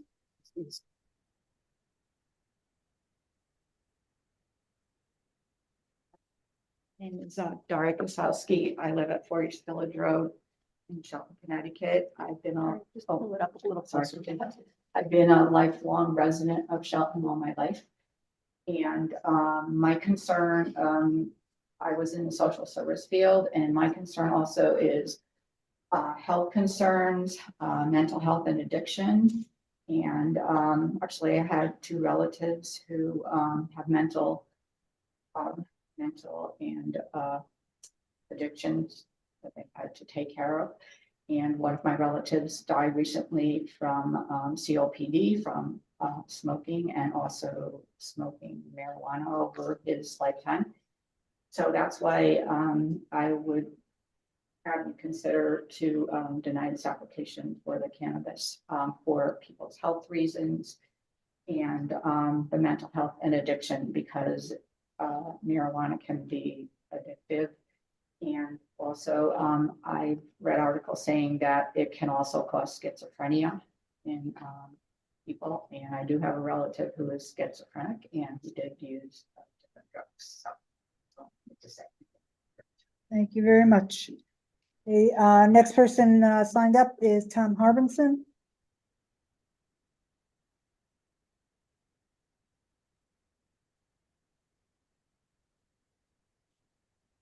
Tom Harbinson, 15 Soundcrest Drive. I have no concept as to the use of cannabis and so on as to whether it's right or wrong. Really, my question is about a zoning issue. That location there used to be a bank. It was, I believe, the Westport Bank and Trust. Bill Partington was the manager there. I had my business account there. And he remarked that when the Starbucks went in at the other end, that it changed the parking capacity. Starbucks at the time became more than just a coffee shop. They were offering an outlet for people to, maybe traveling businessman, to stop in, use the free Wi-Fi. And by the time that they had finished a business meeting, or Zoom nowadays, they might then buy another coffee or a pastry or something. So it was an added element for them to increase their sales. But it meant their length of time during their visitor patronage was longer than what you may have envisioned when the approval occurred. Now that's not the case for the current tenant with Common Grounds. It follows a different business model, but I would say that the amount of parking that's needed for a facility that's doing retail such as this, with the pre-planned visits, with reservations, that should be closely examined as to what would occur. I think it's probably an adequate capacity of parking at that location, but that's just an outsider observer. But it's important to examine that a coffee shop, as an example of my Starbucks situation, is not always exactly the same square footage, how many parking spaces. Things change over time. The second question I had was regarding the application documents. I noticed that for change of zoning, there was mailers that went out to everybody with return receipt requested. Is that required? When you do a zone change, right? Discussion. Okay, is it required to make a return receipt, a mailer to all the adjacent property owners? They will respond to that. Go ahead. So that's your second question. That was my last question. Okay, that's it? That is it. Okay. Thank you. No, wait till we go through everybody. A little contrary between this application and the one prior. Thank you. Thank you. All right, so is there anybody else from the public here in the auditorium that wishes to address the commission? Okay, if not, then we'll go to anyone participating remotely. If you are a member of the public that would like to address the commission. Yeah, please use Zoom's raise your hand feature or dial *9. And Mr. Rossetti, we have somebody?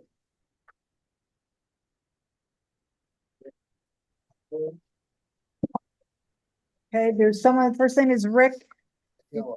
A-L-O, could you spell your last name, please, after you identify yourself for the record? Yes, Rick Aiello, 36 Tuxedo Avenue, Shelton. Okay, and how do you spell your last name, sir? Aiello. Okay, go ahead. I oppose this application on all retail cannabis dispensaries for the reasons already stated by the other Shelton people tonight. Plus, tetrahydrocannabinol, or THC, is the main psychoactive part of cannabis. And even though it might have some legitimate medicinal uses, the high levels of THC in today's cannabis products are much more prone than other products to lead to addiction, as well as gateway addictions as well, and negative health effects, including breathing and heart issues, such as more heart attacks, declines in IQ and others. The NIH website has a number of posts detailing the negative health effects of THC. A cannabis dispensary would only make the availability and ingestion of products containing THC much easier. In fact, I understand that a number of children have gotten pretty seriously ill by taking these products because they think they're candy. A cannabis dispensary would only reinforce this notion. And I have to suspect that the push for a dispensary by some sectors is part of the deliberate targeting of children to take advantage of their normal lack of discernment. We have to ask who cannabis dispensaries benefit, the citizens here or those who stand to profit without regard for the health consequences, both psychological and physical, of well-meaning people, especially children. My comments are over. Thank you very much. Thank you very much. Is there anyone else from the public participating remotely that would like to address the commission on this particular application? If so, please use Zoom's raise your hand feature or dial *9 on your phone. No one else from, according to Mr. Rossetti. Attorney Thomas, do you and your clients have some comments about the comments that were made? Well, I'll answer Mr. Harbison's question. I don't know, first of all, I don't know what was filed in the previous hearing that he was referring to, but we submitted the, you require certificates of mailing, not return receipt. That is your requirement. And there's a state form, a postal form for that. And that's what we supply in every case. So I wanted to answer that question. As far as some of the comments about the fact that there's an ordinance was passed. I referred to that. Ordinances are prospective, meaning they regulate going forward. Our application, in fact, at the time we had 2 applications pending. This application was pending, so this application is not governed by the ordinance. The comments were comments related a lot to what the decision was made at the state level, which is not something I, addressing. The fact is that the state made it legal. The reason we made and the issue of the money and everything like that, we're not here before you to say you should approve it because there's money. What we did tonight was attempt to explain to you this use, because this use is a new retail use. I think you had a thorough analysis of it. You heard the regulations, but the bottom line is it's a retail use in PDD 48, which permits retail uses. So that is why we've presented evidence on the statistics that have been established, that have been determined by the ITE with respect to parking and traffic. There's no evidence to contradict that. One can surmise, guess, but it is not, does not, and I think you've been on the commission long enough to know that the ITE is relatively the Bible of it. It basically gathers all evidence. In addition, and as a, shall we say, as a an added thing, again, even though we're coming in before you the same way we would come before you on any retail use, just replacing another tenant, we also provided you with that unique piece of information gathering done by the Canton planner. So our position is, I mean, there were comments that were made about people's perceptions and everything like that of the use, a lot of which you can make about package stores and liquor stores. People are going to abuse things. People abuse food, they abuse everything. But the bottom line is, this is an application for retail use that is permitted as of right in this location, and it is a location that can adequately address the use. And you have heard nothing to contradict the enormous security and other things that are required for this use, which I cannot recall any other retail use that I've dealt with in my 40 years of doing land use practice that had so many restrictions on it imposed by the state. And that goes even for liquor stores. The comments that were made about the illegal sales in the city of Shelton in the tobacco stores, that's something that everybody should be concerned with. And I'm not going to sit here and tell you that all those people that want to buy illegally in a tobacco store are going to run into this store only and are going to stop it. But the bottom line is, for many people, it will provide a place to purchase the retail, to make a purchase of cannabis under the retail laws of the state safely, rather than go into a tobacco store and buy something illegally. I don't, unless you can remember, I don't think there were any other specific questions that were raised. There were a lot of comments, but there were questions. I just wanted to point out what our, obviously for a permitted use, we made a relatively more elaborate presentation, and the reason was this is a new use, so we wanted to be able to explain it to you thoroughly. So I do have an additional question. One of the speakers brought up the fact that you can purchase 1.5 ounces. What's the discrepancy between what you're claiming and what she said? So this is Art Linares, CEO Rodeo. As I mentioned, we have to refer to state law. And in that case, everything is tracked on a BioTrack system. So whether it's an ounce or an ounce and a half, that may have been changed recently by state regulators. Well, if you're in the business, regardless. shouldn't you know that? You're making Well, a presentation before us. Shouldn't you know So- how much you can actually legally sell? And so if you may allow me to finish. So we, as I mentioned, BioTrack would prohibit any sale of over 1.5 ounces.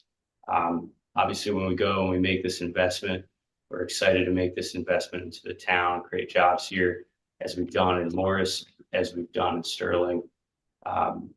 As we onboard our SOPs with the state, we will have every one of those details dialed in, because we won't be able to open our doors unless we do. And so we've created hundreds of pages of standard operating procedures. We've invested millions of dollars in security, and we've been able to create a farm in this state. We've been able to create a manufacturing facility in the state, over 30 jobs in this process. And we'll be able to open a retail store as well, and cross every hurdle that the state requires for security.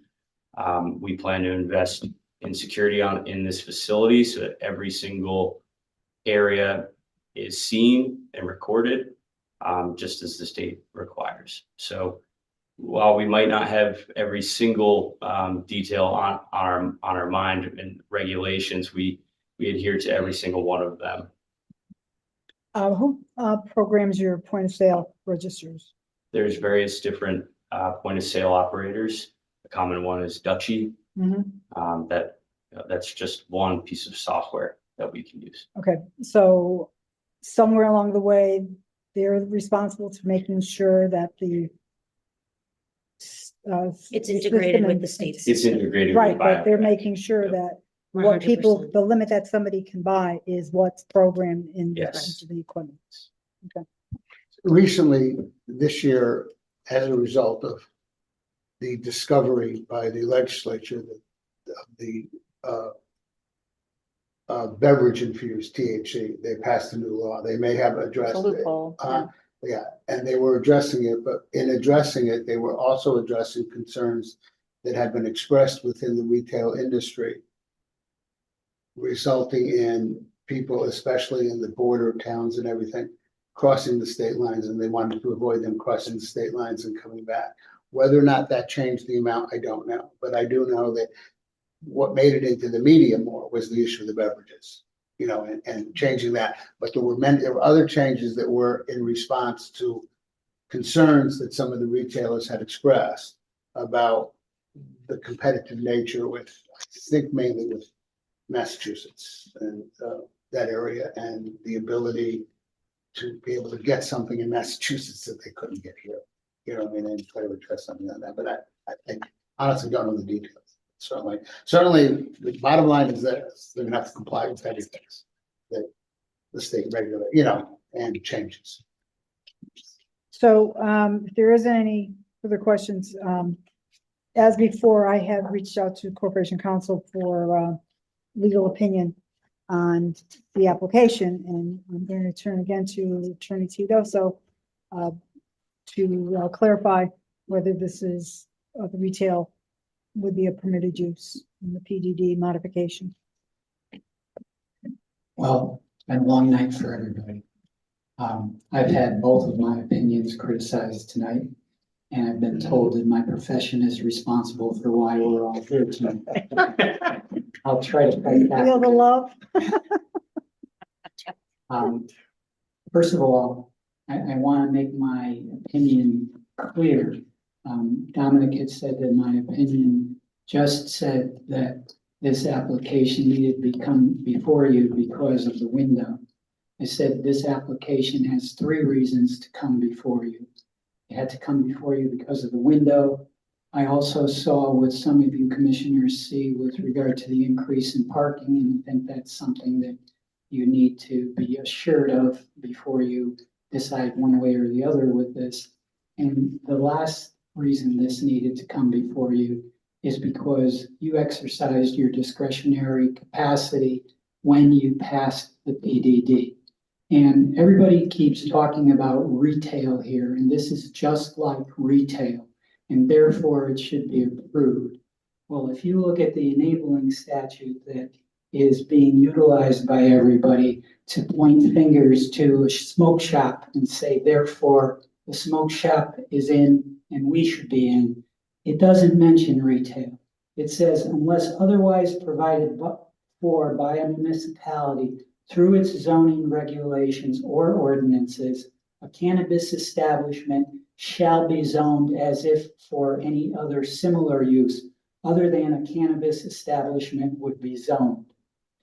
You have to decide that as the authors of a PDD and as the authors of a PDD that was passed years before there was any cannabis to be considered to be, as everybody here is saying, a retail use. The circumstances of this facility have to rise and fall based on what you decide, not that it looks and smells like something else. In fact, the fact that it's next to a smoke shop that is illegal might even be a consideration that you want to take into consideration when you decide if this use should be changed. Because do you want a facility that is attracting people for marijuana to see a second location for marijuana right next to it, whether it be legal or illegal. We've said here tonight that that's a circumstance, and I only bring it up because you have to decide. The circumstance of the smoke shop next to this place may be a justification for your decision to do this, or it may be an obstacle for you to do it. But I'm telling you, it's your decision as the members of this board. Okay, thank you, Attorney Tedioso. All right, well, if there isn't anything else, Can I respond to that presentation? course. Because, okay. With all due respect, first of all, I wasn't saying it should be approved because there's a smoke shop next to it. Smoke shop is a retail establishment. You may not like it, but it was approved simply as a retail establishment. That's the only way it could have been approved in the PDD, Statement of Uses and Standards, that I wrote in 2004. And PDDs, once you approve a retail use, you lose your discretionary hat and you have on your administrative hat. The zoning regulation of a PDD, as found by case law over and over again, is that Statement of Uses and Standards. And I think Commissioner Ticky pointed that out, you have a number of years of how you operate with respect to when a retail establishment, when an establishment comes before you, a tenant comes before you, and you look and see whether or not that use is permitted. And if that use isn't permitted, and the uses are not specific, there is nowhere in the Statement of Uses and Standards for PDD 40A that says you can have a hair salon. Hair salon is personal services retail. There's nowhere where it says specifically you can have a coffee shop. That's a food service place. There is nowhere in there where it says you can have a UPS store. A UPS store is a retail service. So that is how a PDD operates. And in fact, then this use, and as Attorney Theodosia mentioned it, as shall be treated as the use under the regulations. It's a retail use. There is no difference. There is no other use that it I can beg to be. differ on that. This is not federally approved. It's not. It's Okay, well, state approved. It's not federally approved. So there is a difference. There is, well, You can't say there's absolutely no difference in there the is retail. no difference in the retail, in the use under land use. There is no difference. There may be a difference in the use as to what is sold. There is no difference in the land use of this proposal. It is a retail use, just like a liquor store is a retail use, just like one that sells candy is a retail use, just like one that sells donuts is a retail use. So that is my point. We'll go to the underlying retail use, the type of retail. And this commission has had this discussion in the past when you talk about personal services retail. And there's been a aversion, or there was an aversion to tattoo parlors. At one point, you wanted to ban tattoo parlors in a certain PDD. And you were told, no, you can't do that. You can't define the use and say, we're not gonna allow these uses in. And it can be a difficult thing, you know. We do that with adult entertainment. Yes, adult entertainment is a specific other use. It is not retail. It is not anything else. And state statute allows you to do that. Doesn't allow you to do it here. So that's my response to the. Did you have anything further? Just gonna say that the general statute doesn't mention retail. Somehow other towns have approved this. So it's not like we're the only town in Connecticut.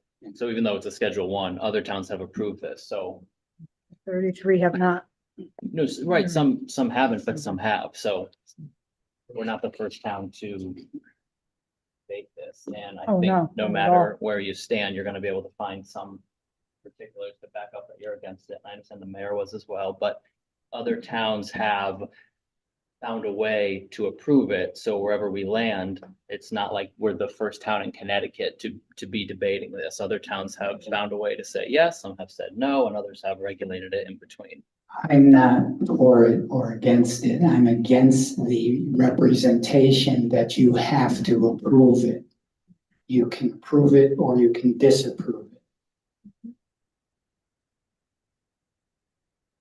All right, so how does the commission like to proceed on this? Would you like to continue or close the public hearing? Close the public hearing. I don't see any, Anybody down here? yeah. All right. Commissioner Kelly, you're off site. You have any preference? No, not really. Okay. All right, is there someone that would like to make a motion? Close the public hearing. Okay, there's a motion from Commissioner Cristiano to close the public hearing for application 2408. Is there a second? Second. And then Commissioner Motto is seconding. So on the motion to close the public hearing, roll call, Commissioner Parkins. Aye. Commissioner Kelly. Aye. Commissioner Motto. Aye. Commissioner Tiki. Aye. Commissioner Cristiano. All right, And the chair votes aye. Motion has passed by a vote of 6-0. So this item will be on the agenda of an upcoming meeting for discussion by the commission. So we're moving on to other business, and the first item is application 2412, Dominic Thomas for 740 River Road LLC at 740 River Road, Assessors Map 21, Lot 50, requesting a fee waiver or reduction due to the withdrawal of application 2315. There was a letter that was submitted today, dated June 18th from Attorney Thomas. So Attorney Thomas, do you want to go into the particulars? Yes, thank you very much, President Dominic Thomas, going to Thomas 315 Main Street, Dearborn, Connecticut, representing the applicant. And I just want to say that the reason it was submitted today is because it's always remembered to hit the send button when you do a draft to make the email go through. This is simply a request. This is a situation where the 50 unit condo proposal was eventually withdrawn after some discussions, and that the applicant then went back to the commission, spoke to a work session. I was not involved in it, and came up with a revised proposal that reduced it by 10. In discussions with the client, he discussed requesting a fee waiver, and I had a discussion with him and opted not to request a fee waiver, but just a fee reduction because there are expenses that are involved. So I made a request for a reduction of one half of the $3,860 fee. Okay. Is everybody familiar with the letter? If not, it's dated June 18th, addressed to myself for application 2412, Plan Development District application at 740 River Road. Dear Chairman Harger, the purpose of this letter is to request a fee reduction of $1,930 for the above application. This matter was withdrawn and refiled with a reduced density. A fee of $3,860 was paid with the initial application. This request is to reduce the fee of $3,860 for this application by half to $1,930. Thank you for your attention. Very truly yours, Dominic Thomas, signed by Dominic J. Thomas Jr. Mr. Rossetti, what are the expenses that the applications are used for? We have a whole. In general, the application fees go towards leak notices, covering professional service fees. Okay, and are those amounts exceeded at some time, at some point, depending on the application? The fees that we incur to manage applications do not cover applications. In the case of the withdrawn application, how much of that application was a fee? Right. Okay, so how does the commission wish? You're saying the fees that are paid typically don't cover Cover. the cost to the city to process the application. Our time, staff time, publication time, notice time, you want to have the. When you talk about But professionals, that's not, Staff time, yeah. I know, that's Yeah, not what's that's part- covered. but the professional services you're talking about when Mr. Panico was our consultant and he did resolutions. If he did some investigation, he took the time to look over the projects as they got to become acquainted with them. Additional services can be covered. Mhm. Such as We can ask the applicant to pay that. Yes. And that's what If we have to get peer review or something like that. we can- Right. This is like the standard run of the mill costs. All right, so how does the commission wish to So wait, act on this? so they're asking for half of what they've already paid back? And they're gonna pay, what are they asking for? I'm asking for the new application that Application. was just submitted. And instead of Get a a 50% 3,850, we pay half. Oh, So The application fees, when you go to it, application fees are used in the, as my late Irish father-in-law used to say, Jesse James without a gun, which are known as newspapers right now, who basically rob and the legislatures do not do anything about it. They rob the towns. So that is one of the main costs, plus any costs that are associated with other reviews that are outside of the normal staff. So outside of your house staff. You have to go out, Mr. Panico would normally have been covered. So you take an application fee under the statute, you start deducting those expenses, any newspapers and everything like that. And then once you exceed it under the state law, and I don't know if you have it in your regulations, a lot of towns do have it in the regulations, that once it's exceeded, then they can charge for the outside independent, because many towns don't have the city engineering department. Exactly. They have to hire somebody, so you gotta pay. got it. So the new application that I has tell been you, I've filed, been asleep for about the last 15 minutes or maybe an hour. So I'm sorry, not asleep, but honestly, I'm burnt out. yes, this whole the bottom meeting. line is that the So fee that the is. fee that you're would be requesting to 50%. pay would be what you would pay if this was your original application. Yeah, we paid the original application. fee. We're not asking for anything back. Right, We're just asking for the second one to be to cut in be half. based on the usual formula. Yeah, well, but then it'd be cut in half. Reduce Instead of- half, reduce Reduced by Percent half, discount. reduced by half. The amount of the fee under your fee regulation would be 3,800 and, whatever, 3,680. 860. 3,860. I'm asking for cut in half. Okay. So it's Yeah. basically asking for a 25% reduction in the 50%. application fees for the entire, for this project, Mhm. For the whole. for the whole project. For the What whole they've, what project. they've withdrawn and what they're Exactly. reapplying for. Different way of looking at. Mr. Zay, didn't we have something like this come before, a request came before staff? Yeah. What was that again? Or 390 Shelton. Okay, and the applicant was told what? No. Okay, They asked for a waiver. And I think you were saying that these never cover the expenses. We exactly. have waived fees for when we're going to deny something without prejudice, that they can come back and Mhm. apply. We have Yes. done that. Has been done rarely at the time when an application is being discussed and when they're planning to come back with revisions based off. Mhm. That has been done. Okay, any further questions for the applicant? Commissioner Kelly, do you have any questions? No, not at this time. Okay, so, is there anyone that wants to make a motion on this particular application?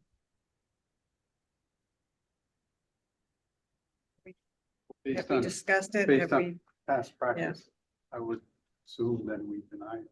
Well, do you want to make a motion to that I effect would make a motion to deny the request. for the waiver or reduction? Waiver. Okay, there's a motion made by Commissioner Cristiano to deny the request for a waiver and reduction. And the application fee for 2412. Is there a second to that motion? I'll second. Okay, Commissioner Shiki has seconded, so on the motion to deny, I'll do a roll call vote. Commissioner Parkins, Aye. Commissioner Kelly, Aye. Commissioner Cristiano, Aye. Commissioner Tiki, Aye. Commissioner Motto. Aye. And the chair votes aye. Motion is passed by a vote 6-0. Thank you. Have a good night. You too. Good night. Okay, I'm going to ask that we now move into executive session. And, I ask that there would be a motion to move to executive session and invite Attorney Teodoso and Mr. Rossetti to participate. I'll make that motion.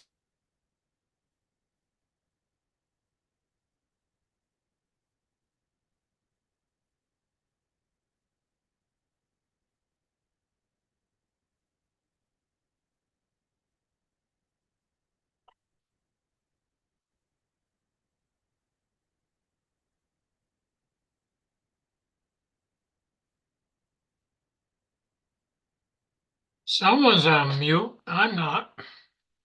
Oh, yeah, it's the other way. Charlie can participate. Yeah, If you want, well, We are- we can't go in, we have to come out and say that no votes were taken. yeah, we know that, I have no but problem doing it here. If you tell me Yeah. you're off. Yeah. Well, no, well, I can't turn this all off and then turn it back on for the stenographers and. okay, then we go in there. They take it. It's bloody. Oh, So that means How do we Charlie. get Charlie on the phone? Charlie's, yeah. We'll call you on the phone, Charlie. Yep. Did you hear Okay. that? Okay, hang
Okay. Hi, Charlie. Yeah, you're here with everybody for executive session. All right, thank you. Charlie, this is Fran. Can you hear me? Yes, I can. All right, what everybody has before them.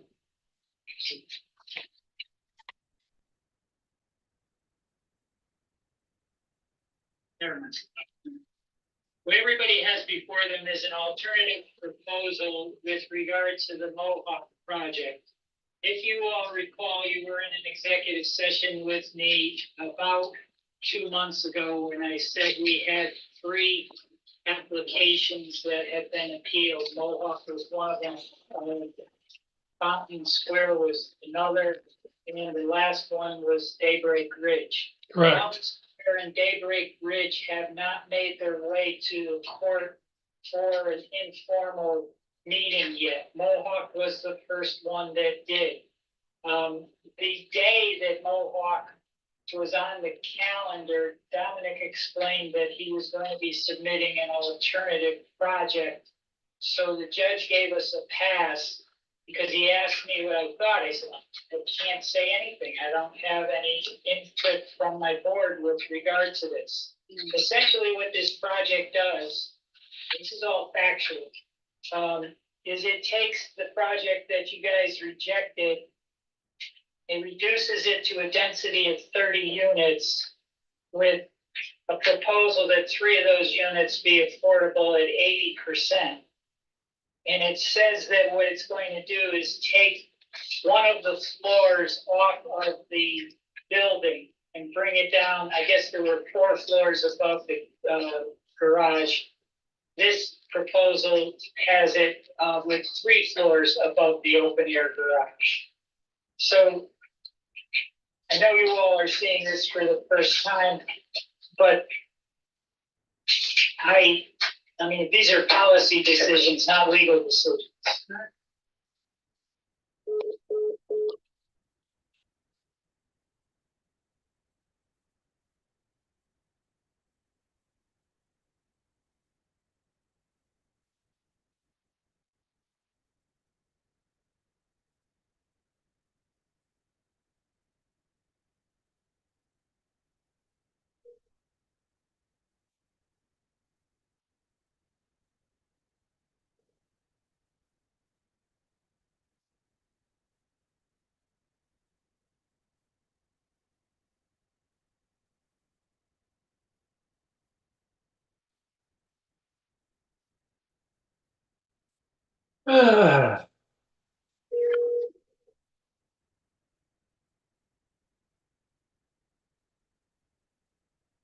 Thank you for calling Jimmy. Please leave a message after.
I'm sure you know that. Let me know when you're up and running. Okay, so is there a motion to come out of executive session and let the record show that no votes were taken during the executive session? Parkins will make that motion. Okay, is there a second? Second.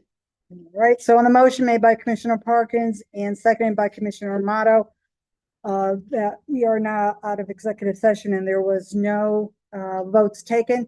All those in favor, please signify by saying aye. Aye. Any opposed? Let the record show the vote was 6-0 with no commissioners voting nay or abstaining. Our final agenda item are approval of minutes. Does anyone have any changes or corrections for the May 15th minutes? Were these on the agenda before? They weren't on the website. They had been put in the wrong place, Oh, so we yeah, couldn't okay. see them. Sorry. And they, when we brought that to staff's attention, they fixed it. So I didn't see anything myself for May 15th. Anybody? I did not either, but I'm gonna abstain because I was not present, although I watched the video in Video. its entirety. I don't think you should vote on minutes just because you watched it. Sure. All right, so is there any one that wants to make a motion on to approve or the minutes as submitted? You know, with approval, please. Motion to approve the minutes as submitted? Let's submit Okay, is there a second? Commissioner Ticky will second. Okay, so on the motion to approve, Commissioner Parkins Abstain. abstaining, Commissioner Amato, I'm abstaining. okay, Commissioner Cristiano, Aye. Commissioner Ticky. Aye. Commissioner Kelly, are you with us? If you can connect. You need to vote. Well, you'd only need 3 votes, right? No. You don't- Minutes? He's in. He's in. All right, Commissioner Kelly, do you have a vote on approving the May 15th minutes as submitted?